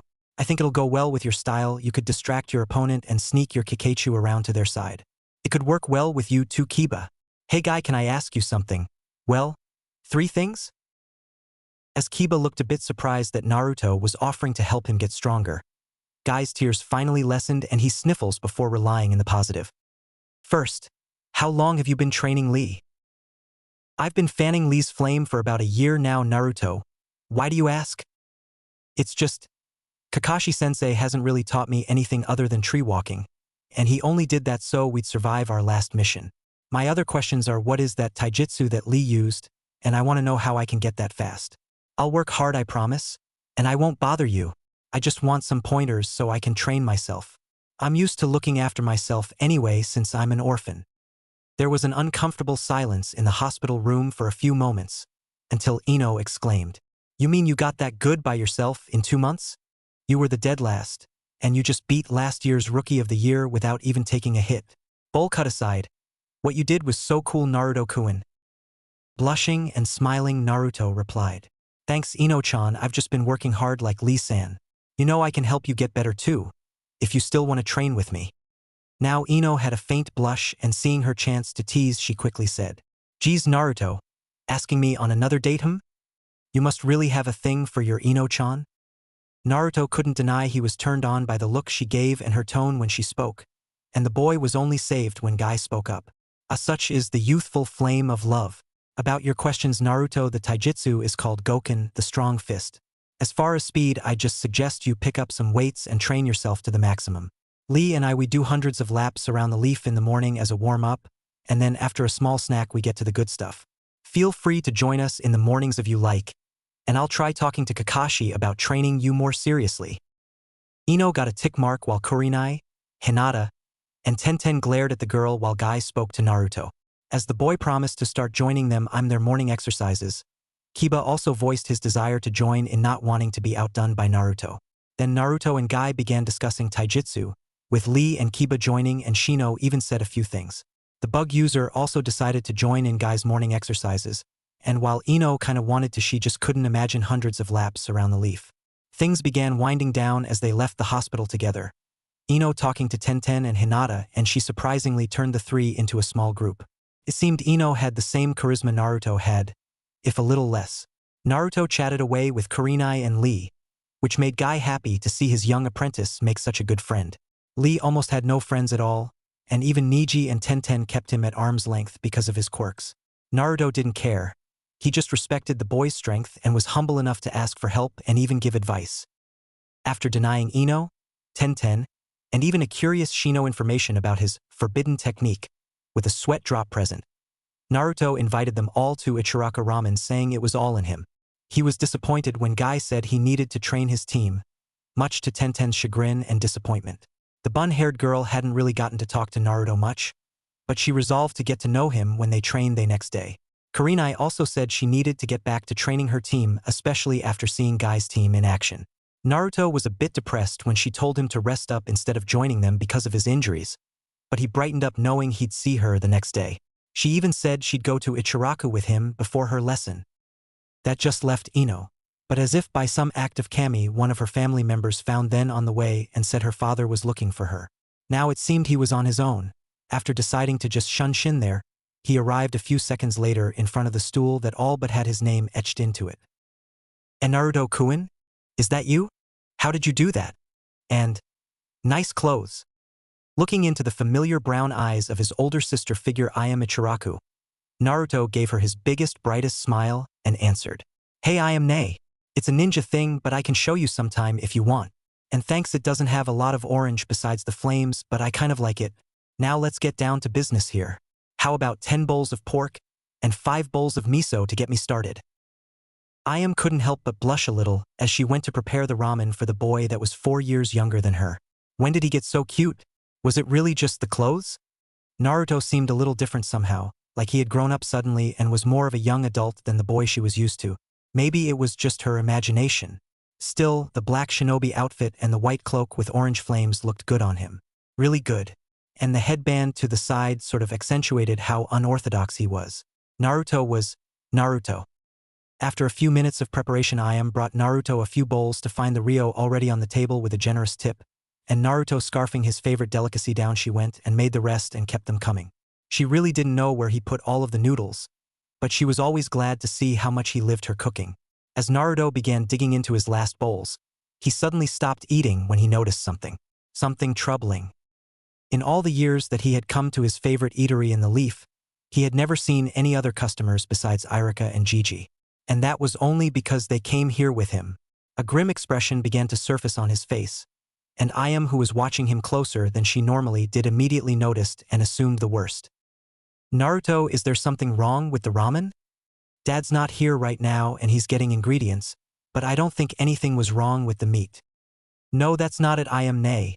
It's just, I know I'm not the most liked person in the village, and I've never seen anyone here besides me. I think I've been bad for your business, and you're one of the most precious people in the world to me. Tucci too. You guys gave me food to eat when I couldn't go anywhere else, and I've been hurting you without even knowing it. Ayam's shocked look of recognition and horror instantly answered Naruto's unspoken question, and he knew he was correct in his assumption. He really should have known better. If the village hated him enough to vandalize his old apartment and deny him necessities to live, then they most certainly would take measures to put Ikaraku's out of business. The only saving grace for them was probably that Naruto are so much ramen they could scrape by. Well, he'd be damned if he hurt them any longer. Naruto, don't talk like that. It's not your fault. And me and Dad have always loved having you around. Her words seemed to shake Naruto he blonde from his thinking, and Ayam was about to continue when the Uzumaki just up and vanished. And he left multiple bowls of untouched virgin ramen noodles. Now she was worried sick about him, and tears even found themselves in her eyes before she was surprised for the third time that day by her favorite customer, or only customer.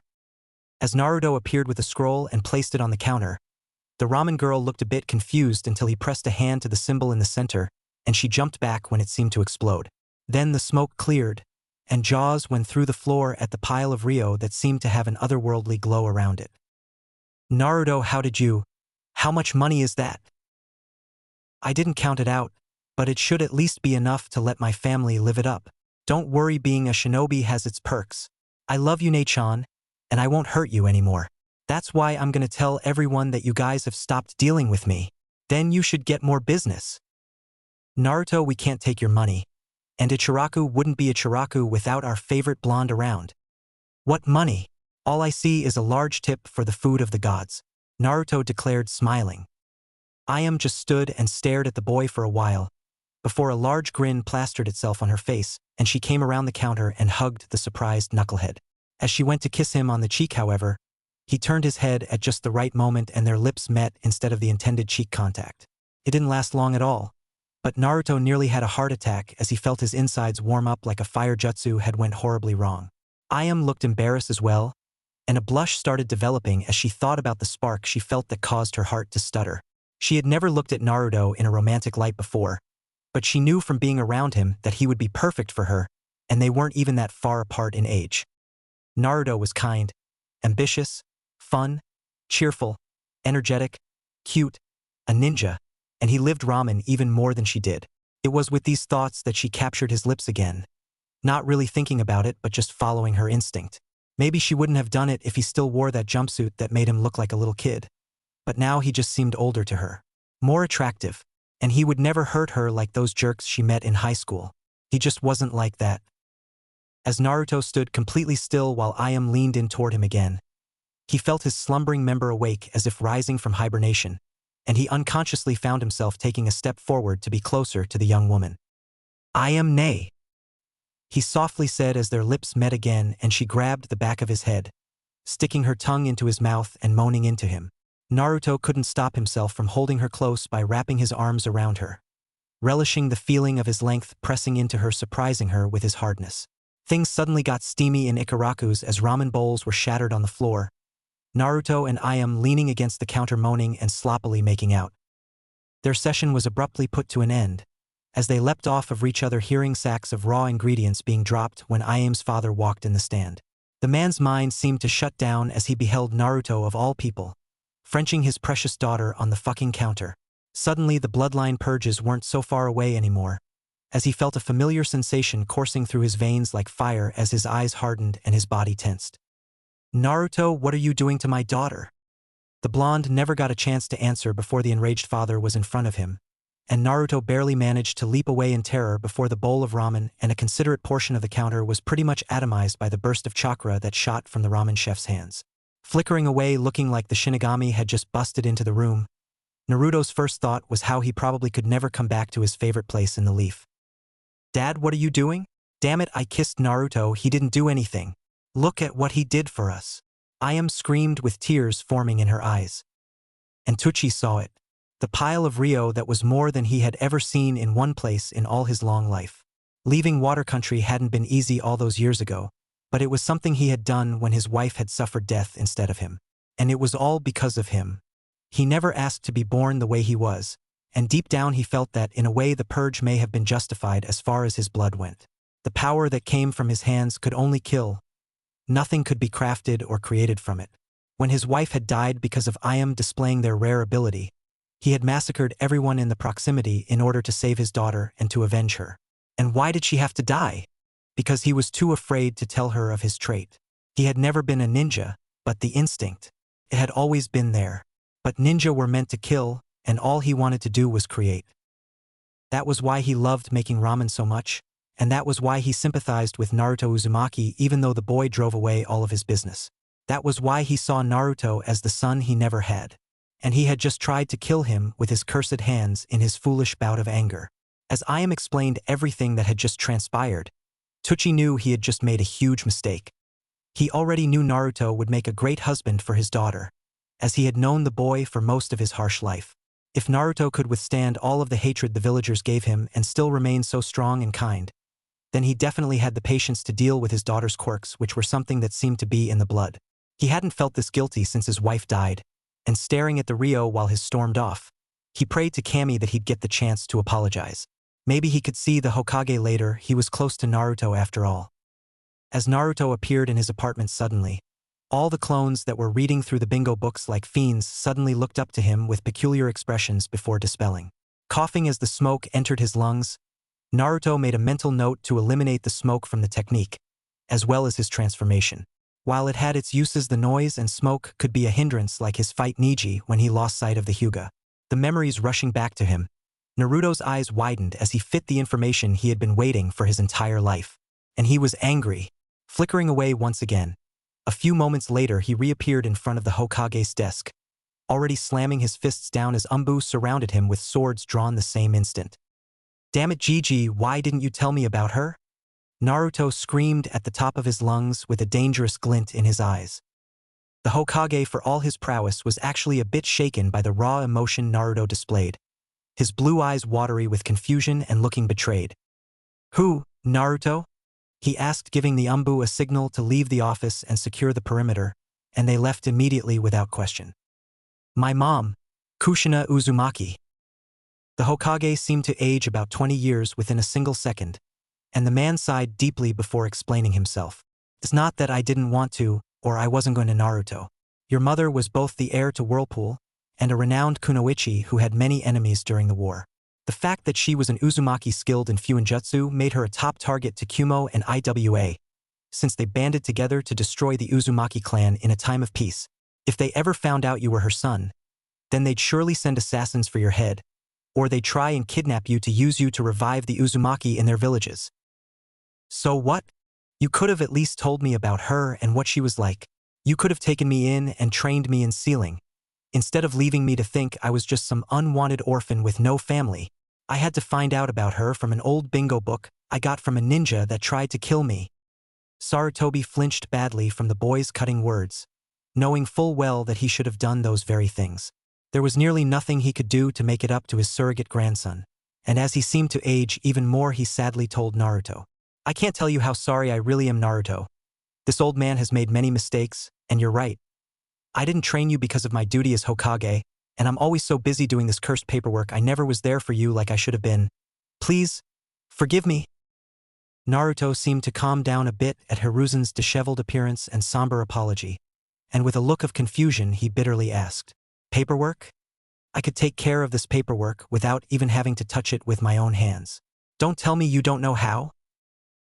Instantly the Hokage leapt across the desk with a look of desperation as he grabbed Naruto's shoulders, taking in his changed appearance and instantly being reminded of how Minato always was able to defeat the bane of his existence. Apparently Naruto knew the secret as well, and using his version of the puppy, "I know jutsu," the Hokage begged him. "You know how to kill these papers. I'll do anything, just please tell me how." Taken aback by the abrupt display of insanity, Naruto quickly turned this to his advantage with a peculiar look and replied, "Anything you say? Anything, just tell me and it's done." The next day, walking to meet Kurenai, Naruto was ecstatic about the lesson he'd be receiving, and his clones were at his home studying everything he got in exchange for the assassination of the Hokage's greatest enemy. Not only did he find out who his father was, but he also learned a ton about his parents from Gigi, who he decided to forgive. Naruto now had a book on sealing by his father, his jutsu scrolls, his mother's summoning contract, the letter that she left him before she died, and the old man had even promised to help train him after he told him about how the other Hokage fought. He also was told everything about the other Jinchuriki the Hokage knew from his spies, Yagura included. Naruto would even be allowed to learn one of the Tobirama's own S-rank water jutsu he left behind, the explosive bite of the water dragon. Now all he had to do was train. As the last of the Uzumaki slowly made his way to meet up with his Jonin crush Kurenai Yuhi, he couldn't help but notice the different responses he was receiving from the usually apathetic villagers. He had just came from his first training session with his fellow genin Kunoichi Tenten Higurashi, or Tenchan as he called her. The few hours that they trained were very enlightening to Naruto, as he learned that the girl truly was the best of the best in the art of shuriken jutsu. And learn he did. Tenten's weapons fetish transcended the bounds of sanity, as once she was able to finally cut loose, Naruto had never seen his shadow clones so terrified in all his occasions of using them.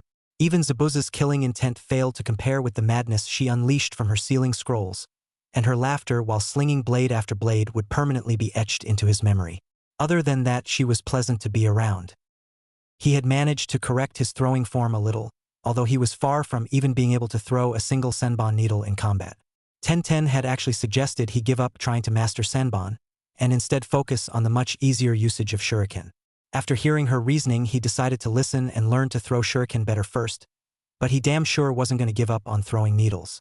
It was something to remember Haku with, and the fact that it was more difficult than both using shuriken and kunai added an alluring challenge that he couldn't ignore.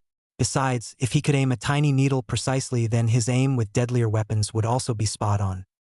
While they mostly trained, Naruto did get to know her a little, and he found that she did indeed have a lot in common with him, particularly her love and devotion to the ninja arts, and her strong interest in sealing jutsu.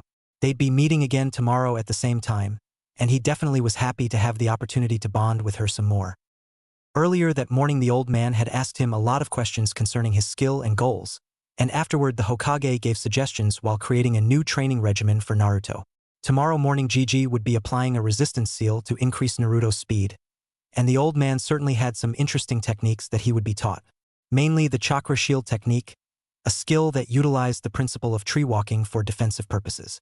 The blonde thought he understood the mechanics behind it, since he could vividly remain's failed tree walking attempts that ended up propelling him away instead of making him stick with chakra control.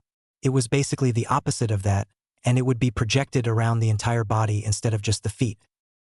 The Hokage also would be assisting Naruto in creating a kenjutsu style for the Kubikira Bocho, and he would even be helping Naruto learn to synchronize with his new summons animals, the hyenas.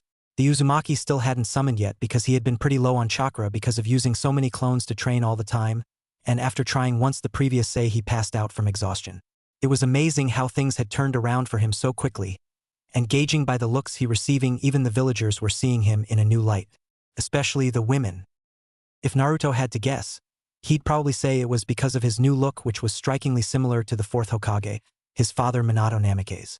He had mixed feelings about the man that had sealed a demon into his own son to protect the Leaf Village, but even still he was happy he at least knew who his dad was. And he was the man he had looked up to the most while he was in the academy. The villagers seemed to see the close resemblance, and while a few were too shocked to even speak, a few of the more vocal ones had seemed to think the demon was invoking his image, as they so eloquently put it. But the ladies, well, even Naruto had begun noticing the looks he was given were those of lust. And as stated before, he wasn't the sharpest knife in the drawer, but he was getting better. Regardless of all the attention he seemed to now effortlessly be getting, his mind was on his goal. Yagura. After being shown the Three Tails Jinchuriki's picture, Naruto couldn't have been more surprised at how young the Mizukage was, and learned that he was both the youngest Kage in history and the only Jinchuriki Kage in history.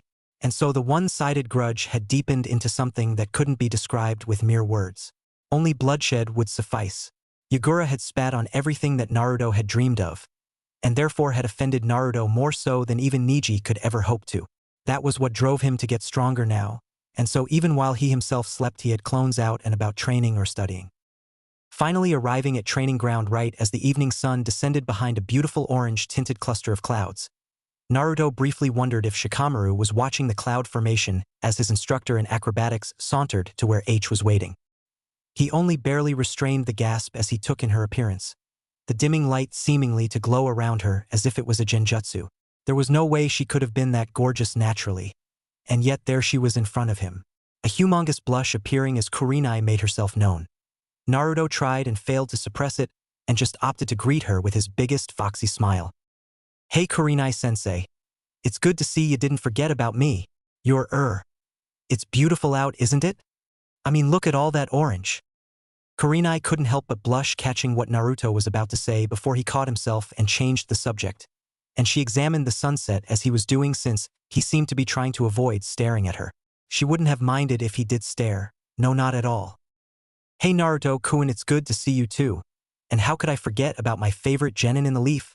I swear when you pranked the entire Hyuga clan and scattered their underwear around the village, I never laughed so hard in my life." Recalling that legendary incident made the blonde chuckle in nostalgia, and after the two made small talk about a few more of his infamous pranks, he decided to tell her. "Say sensei, I know I said I'd treat you to Ichiraka ramen, but I was thinking we could go somewhere else instead.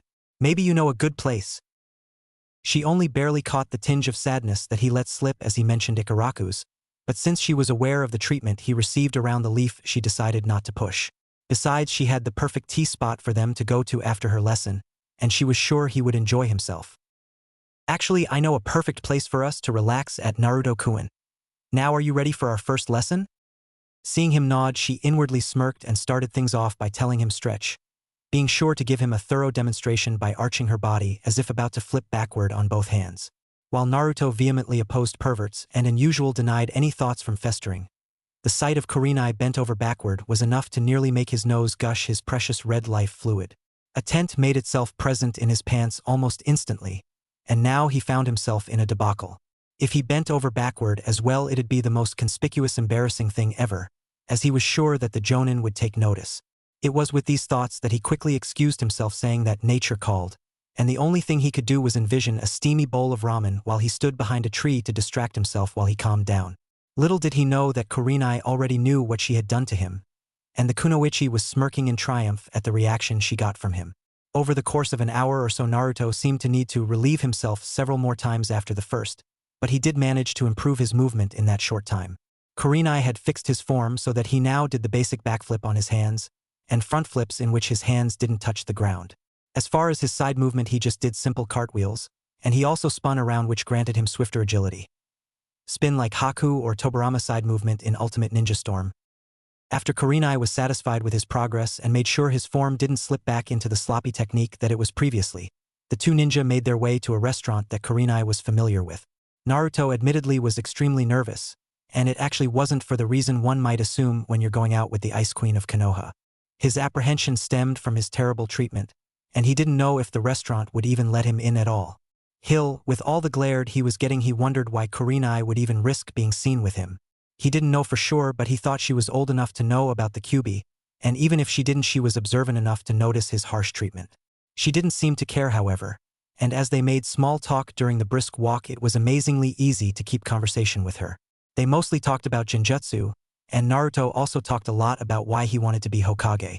Why he would be Hokage. She seemed to be pleased and impressed with his changed reason for desiring the esteemed position, since she told him that protecting the village was a fine reason that spoke of how noble he was.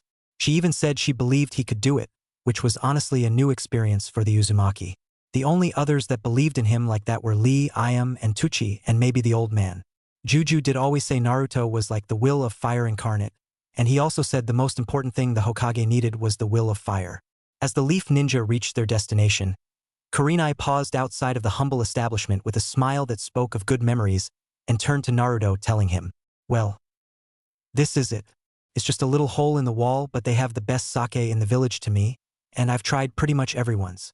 I'm sure you'll like it here, Naruto-kun." "Nanny, sake? Aren't I too young to drink that stuff?" "Well, you did say you're almost 16, which is drinking age. Besides, we're ninja. If you can kill, I think you should be able to enjoy a little buzz, right?" Looking into the warm eyes of his crush as she smiled gently at him, Naruto just nodded and gave her a smile of his own as they entered the place called the Drunken Shadow. It was a dimly lit place that seemed to have a theme of warm colors that were illuminated by firelight. There were several booths that went along the back of the eatery for privacy, and there was a long bar in which several shinobi were sweated enjoying their downtime. The bartender didn't even look up from cleaning his saucers as Naruto and Kurenai walked to an empty booth silently, and quickly taking his seat and settling into the corner of the booth. Naruto made sure he couldn't be seen by the tender.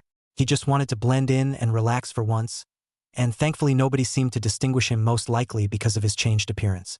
He did look very different than when he dressed in that horrendous tracksuit after all. "Wait here and I'll be right back, Naruto-kun. Now let me see what to get." As Kurenai left talking to herself, considering what kind of liquor she'd get them, Naruto couldn't help but watch her switch and admired her beautiful legs that could have belonged to a goddess. It didn't take her long at all to score some of her favorites, and since it was Naruto's first time, she made sure to get a few different varieties that she had loved from her prior experience in wine tasting. "Here, try this, Naruto-kun. It's honey sake and one of my favorites. It's actually a hobby of mine, tasting wine, that is. Nothing like a bottle of hot sake to loosen you up and get rid of stress. Drink up, K, but not too fast. Pace yourself." "Okay, sensei. Do you have any other hobbies?" Naruto asked as she poured him a saucer and then pouring herself one as well. "Enough with the sensei talk, Naruto-kun, just call me Kurenai, you hear? And besides trying new wines, I like to draw and listen to music. What about you?" "Well, I love gardening and pranking, of course, but now that I'm a shinobi, I kind of left pranking behind. It'd still be funny to get the umbu though. I was thinking of dyeing their outfits hot pink and sprinkling glitter on them, but I haven't gotten around to it yet, haha. So you like music, can you sing? And I'd like to see one of your drawings sometime." After a while of chatting and drinking, Naruto began feeling the buzz. Sini, he acquired a taste for the sake, especially the honey sake. He ended up giving Kurenai a healthy amount of Rio to buy more of it, and the lightheadedness of being inebriated gave him a happiness and warmth that was only strengthened by being with Kurenai and getting to know her better. But all good things must come to an end. "Oi, you wanna touch, huh? Well, how about I touch you instead, bastard?" Suddenly a man of at least 200 pounds was tossed across the Drunken Shadow like a rag doll, and what was truly ponderous was the fact that no one seemed to give a shit. It was like it was a normal occurrence, and trying to see what the commotion was all about, Naruto examined the woman closer while expecting her to be ejected for her disturbance. She had purple hair and a spiky ponytail, a tan trench coat, and she wore a mesh bodysuit with an orange miniskirt that didn't hide any of her impressive bust. As far as the restaurant went, Naruto was immediately reminded of that bar scene in Star Wars when Obi-Wan killed that alien and everyone stared for a second, then just turned back around like nothing happened. Nobody even tried to help the poor bastard she demolished to the hospital, and Naruto could have sworn he saw a bone broken under the man's skin due to the unnatural angle his arm was bent in. All of this happened within a few seconds, and Kurenai had nearly made it back to the booth before the woman seemed to recognize her with a large smile. Kurenai, for all her ability as an elite jonin, looked absolutely horrified for some reason. "Hey Nai-chan, what's up witcha?" Inwardly cursing her luck since Anko saw her despite her trying to use the booth as cover, Kurenai greeted her best friend and fellow kunoichi Anko Mitarashi, who somehow had pulled a stick of dango out of thin air and ate it in one nutritious even chewing. Then, to Naruto's horror, along with several other males in the vicinity, she chucked the skewer, sinking it into the unconscious man's groin without even looking. Hearing the pained moan, Naruto winced, as did several others, and Kurenai, seemingly unaffected, just sighed and closed her eyes incredulously at her friend's behavior. Then Anko, who took a bottle of Naruto's wine, drank straight from the bottle before noticing him and asked, Hey, what's up with Blondie? I thought you were dating Asuma. Guess he didn't have enough balls, huh? So you went and got a boy toy him? Kurenai just rubbed her temple as she tried and failed to calm herself down, and Naruto, being shocked beyond belief at this woman's brazen personality, exclaimed, "Hey, don't talk to Kurenai-sensei like that, you crazy lady. And that's my sake, damn it." Smirking and taking another exaggerated chug, Anko looked to Naruto and told him, "And? Ya obviously got enough to spread around shorty. And besides, I'm thirsty after a hard day's torture." Now Naruto was getting pissed. Nobody insulted his height like that. And who did she think she was taking his drink that he just bought? Hand over the bottle and we won't have a problem. And I'm not short, I'm 5 feet 6 inches, damn it. Who do you think you are, coming here and taking my stuff and talking shit, you psycho? Now the woman was perched on the tabletop exactly like Naruto had done so long ago when he got in Sasuke's face when he was in the academy, and little did he know the result would be exactly the same as before. "I'm Anko fucking Mitarashi, Konoha's sexy deadly Jonin Kunoichi, assassin extraordinaire Gaki. Who the hell are you?" Now several other customers in the restaurant began inching away from what was sure to be a terrible, terrible murder scene as Naruto stood up face to face with Anko, and with a glare of enormous magnitude he declared, "I'm Naruto Uzumaki, future Hokage, and you better believe you'll be doing nothing but D ranks when I'm your boss, you damn dash." As a dish broke in the booth behind Naruto, the drunk blonde stumbled forward in surprise, and suddenly he tasted dango and liquor as his and Anko's lips smashed together. Now people started to rush out the establishment like a bomb threat had been called in by Deidara himself, and time seemed to stop as the two just kept still with their lips locked for what may have been years. And then Anko moaned. "Anko!" As the assassin turned her head to Kurenai, she saw the look in her eyes she had only seen once before in life. The look she had seen right before the genjutsu that had scarred her mind for months. The genjutsu that still sometimes haunted her dreams to this very day. Leaping away as Kurenai finished her lightning-fast hand seals, it was instead Naruto that took the brunt of the deadly attack. "My eyes!"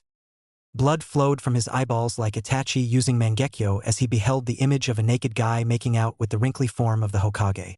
Naruto slumped to the ground and appeared to killed in action. If only things would have been that easy. Haha, love this chappy. Next chapter, more trainings, fights, humor, and all the good stuff. The Uzumaki clan were once a clan renowned not only for their fuinjutsu prowess, kenjutsu, and special chakra, but also for their indomitable will and spiritual fortitude that had no equal. Perhaps this was why Naruto never gave in to the hatred during his rough life of solitude and sadness. And this also may have been the reason that the blonde didn't commit a suicidal act because of his most recent traumatic event. Or maybe his mind just erased the memory of that horrid genjutsu in a desperate bid for self-preservation. Regardless, the young Uzumaki heir was most fortunate. Most fortunate indeed. This fortune was manifested when the Hokage finally arrived, and he didn't automatically vomit his breakfast of instant ramen, bacon, and eggs, or his trademark breakfast ramen. "Hey Gigi, good morning. It's about time you showed your old coot, now let's get to summoning." Naruto had awoken early in the morning, barely remembering the day before, although he did recall his date with Kurenai and kissing some crazy Anko chick accidentally. He also still retained his acrobatic lesson, thankfully, since that was the main reason he met Kurenai in the first place. He didn't know why, but he had the strangest dream of seeing the Hokage and Guy making out, but with the way he obliterated this vision, at least he came out relatively unscathed. His eyes hurt for some reason though, and he wondered how he made it home after getting drunk. He didn't remember parting ways with his crush, but he figured she must have sunshined him home or something. "Good morning, Naruto. Yes, let's begin. I have some arrangements that need to be taken care of later, so I'll be leaving you to your own devices after a while." What Naruto didn't know was that those arrangements involved peeping like a certain Sannin spy master, but he didn't know couldn't hurt him. At least not yet. Do remember the 5 hand seals for the summoning? Already on the second hand seal, as the Hokage asked the question, Naruto finished the short sequence a bit slowly but correctly nonetheless. Slamming his hand to the ground and watching a sealing array manifest immediately, he focused on channeling an adequate amount of chakra and waited expectantly as a large plume of smoke exploded nearby. When the smoke cleared, it was obvious he was ecstatic at the results. There was a large black and gray 4-legged creature that he recognized as a hyena, although he thought it looked a bit like a wolf as well. The most distinguished features was the summon's red eyes, an impressive stature since it stood about the size of a pony, but a little smaller, might tie in a Pokemon. As his summons turned and looked at him with an examining eye, Naruto was surprised when he heard a considerably feminine voice that seemed to come from nowhere as its red eyes glowed a little. I am Mai of the Hyena clan. Who are you, human, and why am I here? The blonde's eyes widened a bit, but at least the Hokage had previously explained that most summons could communicate in human language, and deciding to try and make the best first impression possible, Naruto declared with a smile. I'm Naruto. Naruto Uzumaki, and your new summoner. It's nice to meet my Chan, and I wanted to learn how to work together with you. Naruto Uzumaki. My family hasn't been summoned by an Uzumaki for many years, and my mother has said that her partner was Kushina Uzumaki. Do you know of her? Naruto, getting a bit depressed, responded almost immediately, informing her. Yeah. She was my mom. But she died when I was born. I'm sorry to hear that. It is most unfortunate. My mother held her in high esteem, and she brought my clan much glory. Her prowess was legendary, and as her son I assume that you are also capable as well. I will assist you in any way I can, but if you don't mind, could you give me some barbecued meat when you call upon me? I've been curious about it ever since I was just young, and my mother spoke so fondly of it. Sure thing, my Chan. I'll get you some right now. In fact, Naruto beamed, creating a shadow clone with a half seal. As the clone flickered away after Naruto gave it some Rio, Naruto, turning to the Hokage, asked him, Alright, so what now, GG? You gonna summon a monkey or something, right? Correct, Naruto. However, why don't you ask my San what abilities she has first? That way we'll have a place to start in understanding how you can work in tandem with her. Nodding his head in agreement, Naruto voiced his question, not knowing what to expect at all. Mai then answered, My expertise lies in the art of illusions and tracking, along with crushing bone without breaking the skin with my teeth. The way of the crushing bite was passed down to me by my mother, and I have taken it further by incorporating illusions to gain advantages. Would you like a demonstration, Naruto-sama? Naruto, practically bouncing around in excitement, nodded his head vigorously, giving her the go-ahead, and he was amazed at what was shown to him. Mai, crouching down, slightly took off at high Chunin speeds, disappearing for a moment and reappearing in front of a training post with arm and leg extensions jutting out from its sides. Then she dashed to the side, while a copy of her circled the other side. Then it was revealed that what Naruto thought was the real Mai was an illusion, and the other one bit cleanly through an arm with ease, tossing the wood away. Then she turns to Naruto and starting to laugh menacingly, and the sound seemed to echo as the boy started hearing footsteps as if enemies were approaching from all sides. Then she faded out of existence again, although the Hokage seemed to sense her presence, as she reappeared with a roar that shook Naruto a bit and made him cover his ears from the sound. Then he was truly shocked when she was just in front of him, licking his face in a display of friendship. Wow. If he had been an enemy, he would have had his skull crushed. Whoa, my Chan, you're the coolest ever. With you at my side, I'll be Hokage in no time, Databeo. I agree that that was impressive, Naruto. From what you've told me, you have learned the hidden mist jutsu, and so I believe that my San can be of great assistance with her tracking from a concealed position. Please perform the technique so that I can ascertain how effective it can be. I'll create a clone for her to target. And so for the next few hours, Naruto learned everything he could about his new summon's abilities, and more about the other summons he could call upon. It seemed that Mei's older sibling was the boss, but Naruto couldn't summon her until he got stronger. Much stronger. After the Hokage applied the resistance seal and set it to the first level, the aged leader left the blonde to his own devices as he said he would. Naruto needed to get used to the seal anyway, and as the first level was akin to wading through water, he moved at a much slower pace. The second level would be more like a thick syrup or molasses, the third mud, the fourth like damp sand, and the fifth and final level like concrete. The last level would actually require constant usage of chakra in order to move at all, which would increase the reserves and make body-enhancing techniques like Shunshin much more effective. After Gigi flickered away from the private training ground that they met at to handle his business, Naruto, seeing that it just turned noon, decided to see if Ino was in the flower shop. He enjoyed hanging out with her, and he felt they actually had a ton in common, especially their personalities and love of plant life. He just wished she wouldn't mess with him so much with her flirting, but it was definitely better than hearing about Sasuke team. After a long and tiring walk to see his friend, Naruto entered Yamanaka flower shop and immediately smiled, seeing that she was indeed behind the counter fiddling with her hair. He couldn't help but gasp because of what he saw. In all his years as an academy student and Ino's classmate, he had never once seen the blonde kunoichi with her hair down. She was absolutely gorgeous. Hearing the door jingle as Naruto entered and stared at her with a blush momentarily, Ino seemed to move in a blur of speed as her hair was once again in its usual style, to the disappointment of Naruto. "Hey Naruto, what's going on? And what's with the frown? You're usually all smiley and crap, it's weird," she asked as if just waking up. She had been bored out of her mind all day, and only a few customers had came during those precious few hours of her life. "Hey Ino, just dropping by.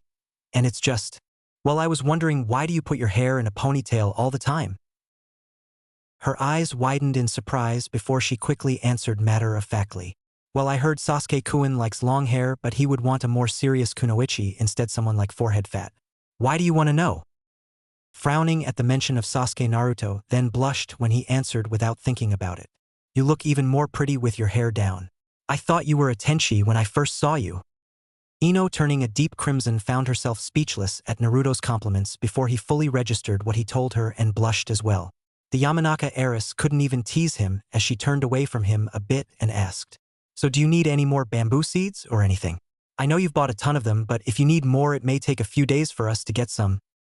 Thankful that she changed the subject, Naruto replied happily, "Not yet, but I'll still buy some whenever you get more.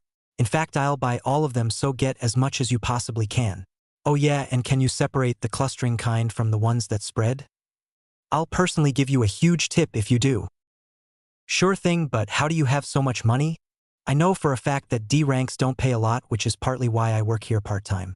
"Now spill," she asked, crossing her arms, trying to glare at him. Rubbing the back of his head, looking a bit sheepish, Naruto cryptically answered, "That Ino-chan is top secret, but I will say that it was sort of an inheritance. But that's all you're getting out of me." Huffing and mumbling something about stupid blondes, the conversation turned to the subject of D-ranked missions that were the name of every genin's existence. Mainly the Torah retrieval that often ended with multiple shallow wounds and bruised pride, along with a passionate hatred for everything feline. After about an hour, a customer entered and Naruto left, not wanting to drive away their business, much to Ino's confusion and chagrin. Naruto was growing on her and actually becoming one of her closer friends, especially considering no one else really bothered to just visit her at all. Even her childhood friends and teammates usually just kept to themselves, but at least she had made friends out of Tenten and Hinata. If only she could win Sasuke's heart now, and thinking about Naruto, she wondered if he could help her. A few hours later. "Hey Tenchan. Hey Naruto-kun. You ready to start? I've been dying to try this new technique I just mastered, and I'll need a ton of clones if you can manage it." After leaving Yamanaka Flower Shop, Naruto had decided to do a few laps around the leaf to get used to his resistance seal, and found it exceedingly hard. Normally he would have at least done 30 or 40 laps, but he only managed 5, and those drained him way more than 40 would have. Wondering what Tenten's new technique could be, he used a half-ram seal and created 34 clones, still a bit fatigued from earlier. Within 5 minutes he was amazed beyond what should have been possible. "No way, how did you move all those weapons without even touching them, Tenchan? That was awesome, Databeo." The bun-haired girl blushed at the praise with a proud look before she answered, Now, I can't go around giving away all my secrets now, can I, Naruto-kun? But thanks for that, I appreciate it. But you'll just have to live with knowing I'm so much more awesome than you are." Crying endless anime tears, Naruto whined, "Ah, you're so mean, Tenchan. I'd tell you if you had asked me." Tenten actually was but moved by his words that sounded honest. But she held her position firmly, and pulling out a kunai, she said, "If you've got the energy to cry, then you've got the energy to dodge, Naruto-kun. I'll count to 10. This snapped the blonde out of his funk immediately, a look of horror replacing his teary eyes as he dashed off, causing Tenten to chuckle. He really was cute to her, and for some reason she couldn't stop thinking about if he'd really have taught her how to use chakra strings had things been reversed. 3 days later. "You're late." Naruto and Sakura screamed in unison at their Jonin-sensei Kakashi's tardiness. The man was so late that he might as well have just not come at all, and his dumbass explanation didn't make anything better. "Sorry, it's just that on my way here I helped this little old granny across the street when she asked me to. But it turns out she was actually a missing nin with a vendetta against me." Even Sakura was speechless at the excuse, and words couldn't be formed by anyone present to press the issue. So Kakashi just told them to run some laps around the training ground. The last few days had been a bit enlightening to Naruto, especially since he had decided to don his old orange jumpsuit again in order to throw off everyone for a while. Especially Sasuke. While he didn't actually wear it but instead used a transformation jutsu, it was still as hideous as ever. His new clothing had definitely grown on him during the past week. but his lessons with the old man had led him to use his head more. Much more. He realized that if Sasuke started taking him even more serious then, he'd most likely use the Sharingan to copy his moves, and that was something he wanted to avoid at all costs. While he knew the sleeves of his cloak would probably conceal his hand seals, he still didn't want to risk it. And even his cloak couldn't prevent his taijutsu from being stolen. It was troubling to him. The other thing he realized was his diminishing liking of Sakura, as he had instead transferred his affection to Kurenai and surprisingly Ino. He didn't really know how to go about with trying to express this to them, but he had resolved himself to find out. While he had considered asking Gigi, when he considered the man's obvious perversion he decided against it after a while. The old man was the smartest person he knew, but that didn't mean he was good with the ladies. And so here he was, standing in front of a bored Kakashi who was reading his favorite literature as he usually did. His team has already started running, and so this was the chance he needed. It wasn't like Kakashi-sensei was a pervert, right? "Why aren't you running with Sasuke and Sakura Naruto? Can I help you with something?" Kakashi asked in a monotonous voice without even looking at Naruto. Kakashi-sensei, can I ask you a question? If it's about a new jutsu again, then the answer is the same as before, he lazily replied. Naruto, not really caring so much about Kakashi teaching him, still graced a little but schooled himself. It wasn't like Kakashi was as strong as Gigi was anyway. What could he teach that the old man couldn't? Well, it's actually about girls. Now Kakashi finally looked up from his orange book, his eye a bit wider than usual signifying his surprise as he asked, "What about them?" "Well, you see, there's these 3 girls that I like and I think that they might actually accept me for me, you know? And then, well, there's this other girl, and I think she really likes me, but I don't really know what to do about it." "What would you do if a girl was perverted for you, Kakashi-sensei?" Naruto explained seriously and paying rapt attention, waiting for his teacher's response. The Uzumaki was a bit surprised and confused at the girlish giggles Kakashi released at his last question. And even more so when after a moment of silence the Jonin reached into a pouch on his hip and pulled an orange book like the one he was holding. "Usually I'd never do this, but I couldn't live with myself if I didn't help my cute little student with something like this. This book will teach you everything you need to know, Naruto. Just read from the first page and lose yourself in the story. Trust me, don't skip or peek to the ending, and you'll learn everything you'll ever need to know about women.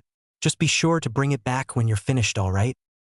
The Jonin was taken aback when Naruto quickly hugged him with a thanks and an appreciative smile before dashing off a bit slower than usual to join his teammates. The silver-haired copy Nin could only think one thing. Maybe I should do a little research like Jiraiya-sama and see if I can help with the next issue. I could probably even get an early release. Then the Jonin started giggling hysterically, thinking about early release. Later that night. "What is this?" Naruto screamed before rocketing out of his house, crashing through the living room screen door. Kakashi was the worst pervert of them all if he read this all day. He had to admit, though, the plot was actually pretty good, but he didn't expect anything more than kissing and stuff. But this was Aika Aika, the Freak Attack Gold Deluxe Edition with bonus content. After a month of deathly silence that seemed to permeate within the Hidden Leaf Village, ask any one of the many citizens and they'd all tell you they were scared shitless. Why? Because of the drawn-out absence of one Uzumaki Naruto. The blonde-haired prankster that was a known menace to society had been avoiding any unnecessary contact with human life during these past few weeks, to the point where he didn't even train with Tenten or visit Ino at all. He still jogged in the mornings to condition himself, but it was always alone. And to him it was for a very good reason. Well, maybe he had been taking it overboard, at least that's what he occasionally mused to himself. But he just couldn't find it in himself to face anyone while he sorted through his thoughts about what he now knew. He was far too embarrassed. Sure, being left alone all your life and ostracized to the point of not really knowing what sex was definitely not a good thing. But with what he learned, it was like his entire world had turned upside down. He was a devout anti-pervert notwithstanding his sexy jutsu and harem technique creations. And even when he had researched in order to make them more effective, it hadn't been out of lust or anything like it. He had just remembered an occasion in which some guy literally was launched away because of a prank he pulled on the hot springs. During the past month, besides training, he had been painfully slowly reading through Aika Aika the Freak Attack, taking in the story in butte-sized pieces so as not to die from blood loss and shame. The novel had been surprisingly enrapturing, the main character being a self-taught warrior that tried to win the heart of an alcoholic woman that he had always loved. It started off so innocent, with him trying to do everything possible to capture her attention. just like he did for Sakura before. Eventually, however, he found that nothing he did ever worked, but in trying to impress that woman he actually impressed many other women, who all tried to become his lovers. In the end he couldn't choose, but the woman that he loved ended up in danger, and after he saved her she fell madly in love with him. It was just all the smut in between, and the pictures that left nothing to the imagination. He honestly didn't know what to do besides thank Kakashi-sensei for actually helping, as he actually did learn a lot, and not just sexual positions and dirty talk. Whoever wrote the book must have been a very smooth talker, as many of the conversations within held tidbits of charismatic personality in the way of seduction that Naruto wouldn't have ever thought possible. It was like if you wanted to pursue someone, then just do it. And if someone was interested in you, give them a chance. Life is short, and so even if a bond was short-lived, if it ended on positive terms, then it was well worth it. Drink your sake, travel the world, meet new people, enjoy yourself. The Uzumaki found himself wanting to read more of the critically acclaimed series, and so after buying Kakashi a new copy because of the bloodstains, Naruto ended up buying an entire box set. He didn't necessarily like all of the sexual scenes in the book, as his honest opinion of anal sex was definitely negative. But he could see the value in learning how people interacted through its enthralling storyline, and after an entire month of near seclusion, he felt he was ready to face anything, from relationships to battles of fists, blades, and justice. A month of being tutored by Gigi had been very productive, as the old man seemed to have an answer for all of Naruto's questions and ideas that he never would have thought about. A few of his accomplishments included silent smokeless clones and transformations, sealess shunshins, better cooperation with his hyena summons, and being on the second level of his resistance seal, which was like having to constantly walk through thick syrup. He even had been able to use the Kubikirabocho a little now, as the Hokage helped him develop the style based upon his own staff style. Of course it was innately different, but like the old man said, he needed to use the sword's own momentum to carry it along, but this could leave openings if he spun his body too much. As a result, he had bought a weight bench and started pumping iron, as well as eating healthy while taking vitamin and protein supplements. This caused him to gain about 15 pounds of solid muscle on his upper body, and his ribcage had spread, although Gigi did recommend that he use less weight with more reps now to stay slimmer. His method would focus on both speed and strength, with immense speed and momentum from technique to increase power. He had even grown an inch, putting him at 5 feet 7 inches, and his hair had grown a little because of his improved intake of vital nutrients. He had never felt better, and with a new take on life and unending energy due to his diet, he was ready for anything. If he already was hyperactive while only eating ramen, then now he was like a juiced-up junkie. As things winded down in Training Ground 7, the fact that Sasuke was getting ninjutsu training nearby didn't faze him whatsoever. Good for him, and Naruto, after learning about the Uchiha massacre, had stopped himself several times from voicing his support. It wasn't really his business, but at least he knew why the team was actually a team. His own brother had killed his entire family in front of him. That was no fucking joke. Not ever having a family, Naruto couldn't really fully comprehend what it must have been like. But he definitely knew the sting of being an orphan. In a way, they were just alike, the last of their clans with a mission to kill a powerful opponent that offended them in some way. Sasuke's situation was just a lot more personal, and Naruto found himself wishing the bastard luck sometimes. Life was too short to spend it hating the prick after all, although he never really got along with him much. But lately, things had gotten better since Sasuke started getting trained by Kakashi, and the Uchiha never even challenged Naruto because of it. He was too busy focusing on learning what he was shown and practicing with his Sharingan, and his latest assignment certainly made Naruto weary. Not of his skill, but because he'd be keeping his Sharingan activated for weeks on end without shutting it off, essentially making him able to remember more and also gain better reflexes while increasing his reserves. Naruto didn't care much, but Sasuke had finally caught on to his constant transformation that increased his own chakra control, even if unconsciously. And so his disguise was now pretty pointless, which was why as Kakashi and Sasuke finished their spar, Naruto ended his sequence of sit-ups while hanging from a tree and dropped to the ground in a crouch, letting the transformation drop. Sakura, who was nearby, eventually took notice and was instantly curious. Naruto, what's with the henge? If you're trying to change your look thinking I'll date you, then you're more of a baka than I thought. Naruto didn't even acknowledge her and instead stared into the trees surrounding them, hearing a few people approaching at a slow pace. One of the benefits of training with Mai was that she let him know how to increase his senses with chakra, and so his already good sense of smell and hearing were further amplified, although he needed to concentrate in order to distinguish sounds. It was very difficult and he wasn't sure if he would ever master it, but at least his base ability rose. Learning most of the water jutsu he had, while impressive, wasn't that important to him yet, since what he really needed to do was become like the second Hokage and be able to use moisture in the air. That's why he had been focusing on the hidden mist jutsu as much as the Rasengan, which he was able to use with the help of a shadow clone to use its final form. Now he had to be able to use it one-handed, and maybe he could start trying to add elemental chakra to it to complete what his father failed to do. As the visitors finally walked past the treeline making themselves visible, Naruto, squinting his eyes, undeniably felt a strong sense of déjà vu. The tall white-clad man that had to be a Hyuga looked a bit like Niji Team did, and the petite young girl by his side must have been his daughter or something. She had a pretty face, shoulder-length black hair, and the signature lavender eyes that all Hyuga were born with. 12-year-old academy student Hanabi Hyuga had admittedly been curious about this Naruto character ever since he had beaten her cousin Niji in a sanctioned spar without apparently even being hit once. Her cousin, while an asshole, had been hailed a genius even among Hyuga, as his gentle fist was expertly executed and his eyes we considered purer than many main branch members. In fact, only a precious few Hyuga had purer eyes than her and her father's, and although she was 3 years younger than Hinata, after all of her hard work, she was deemed worthy to inherit the title of clan head. She did still love her older sister, but many times she felt herself pitying her for her weakness that only brought her misery. This Naruto had been her sister's inspiration for years, which is why she hadn't just given up completely yet. But before, Hanabi had written him off as just a troublemaker.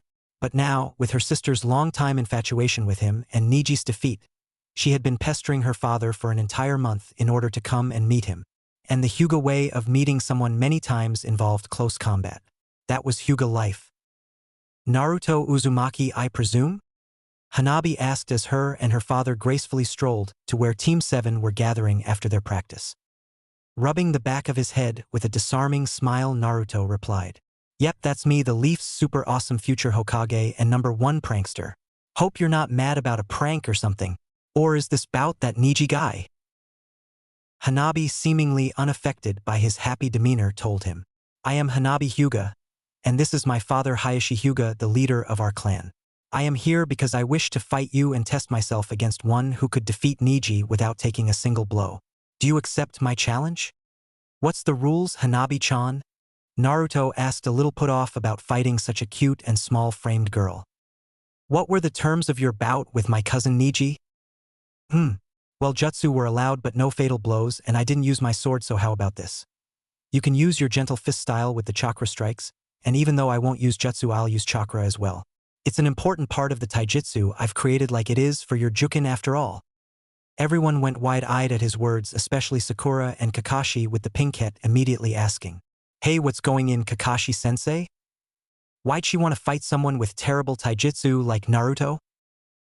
Kakashi, trying to put things together, replied, "Honestly, I wouldn't know, Sakura. But don't you think Naruto has been acting a bit strange lately?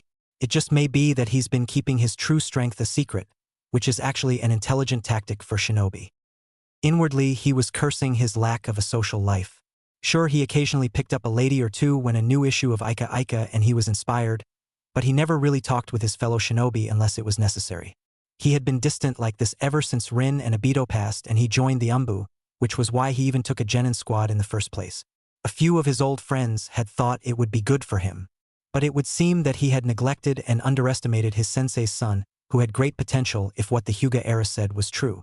Now he wanted to observe and see what Naruto could really do. Sasuke, watching closely with his red eyes hned at Kakashi's deduction, curious himself about the boy that could be a worthy rival in gaining more power.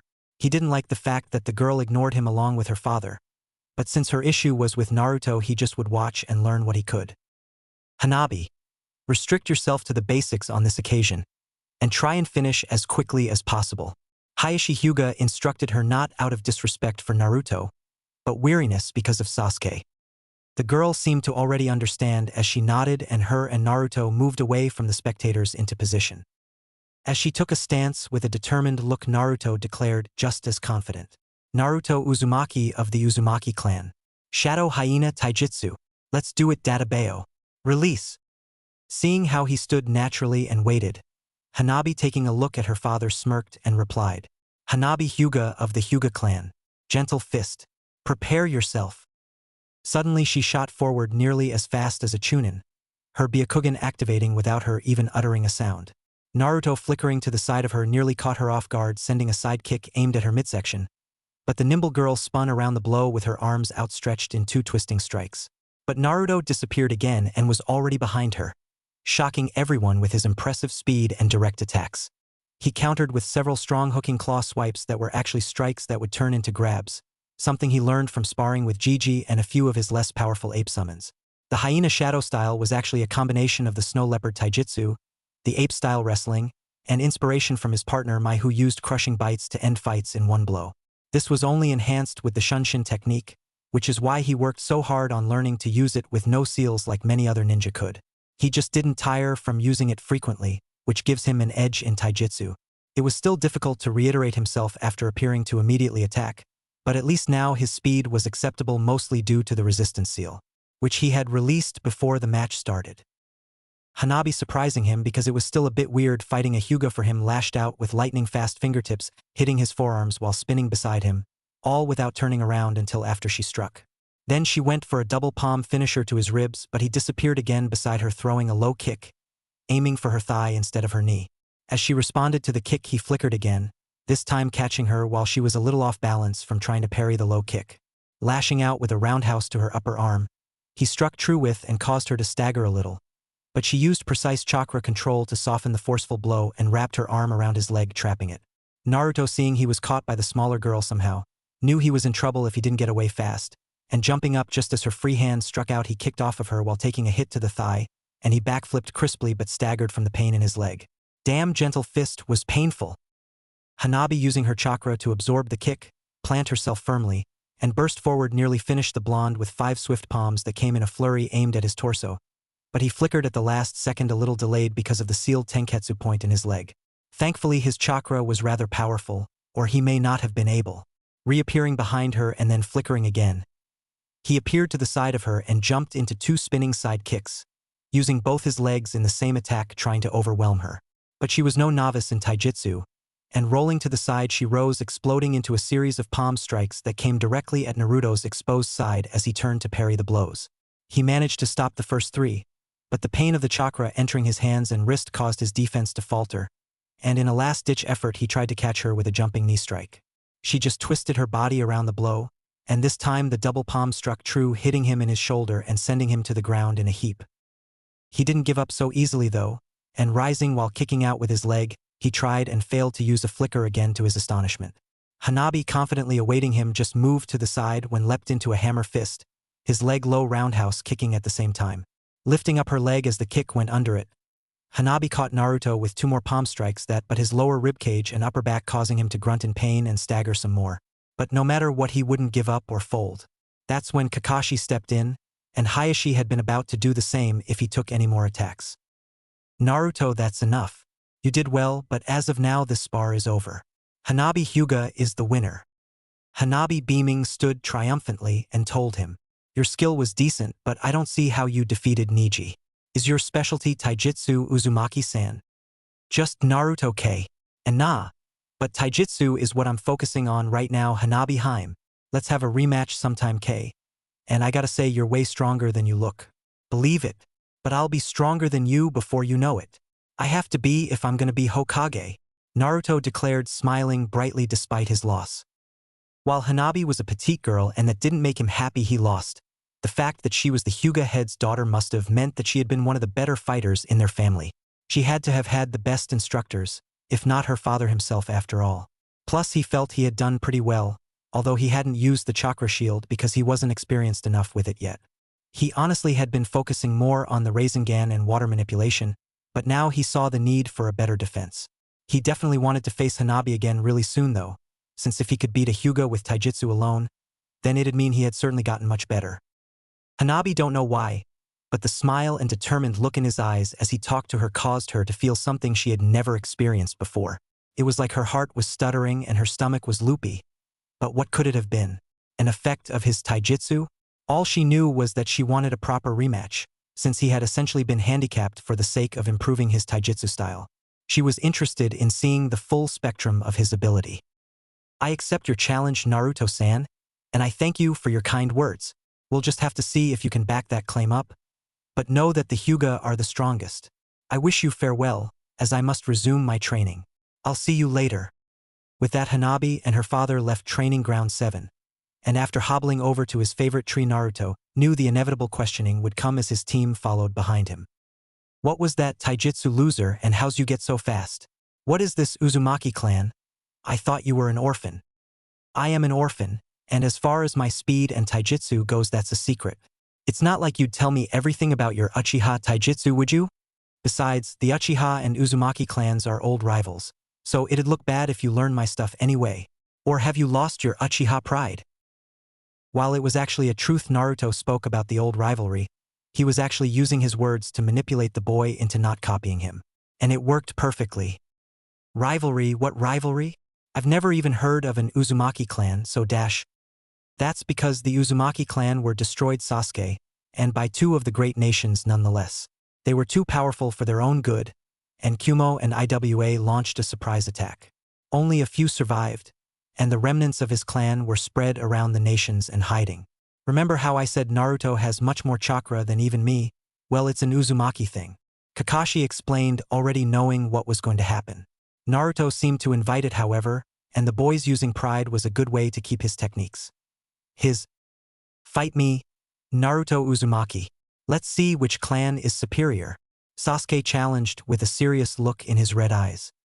Sure thing, Sasuke Uchiha. But let me rest first. That gentle fist hurts like hell. Tomorrow? HN.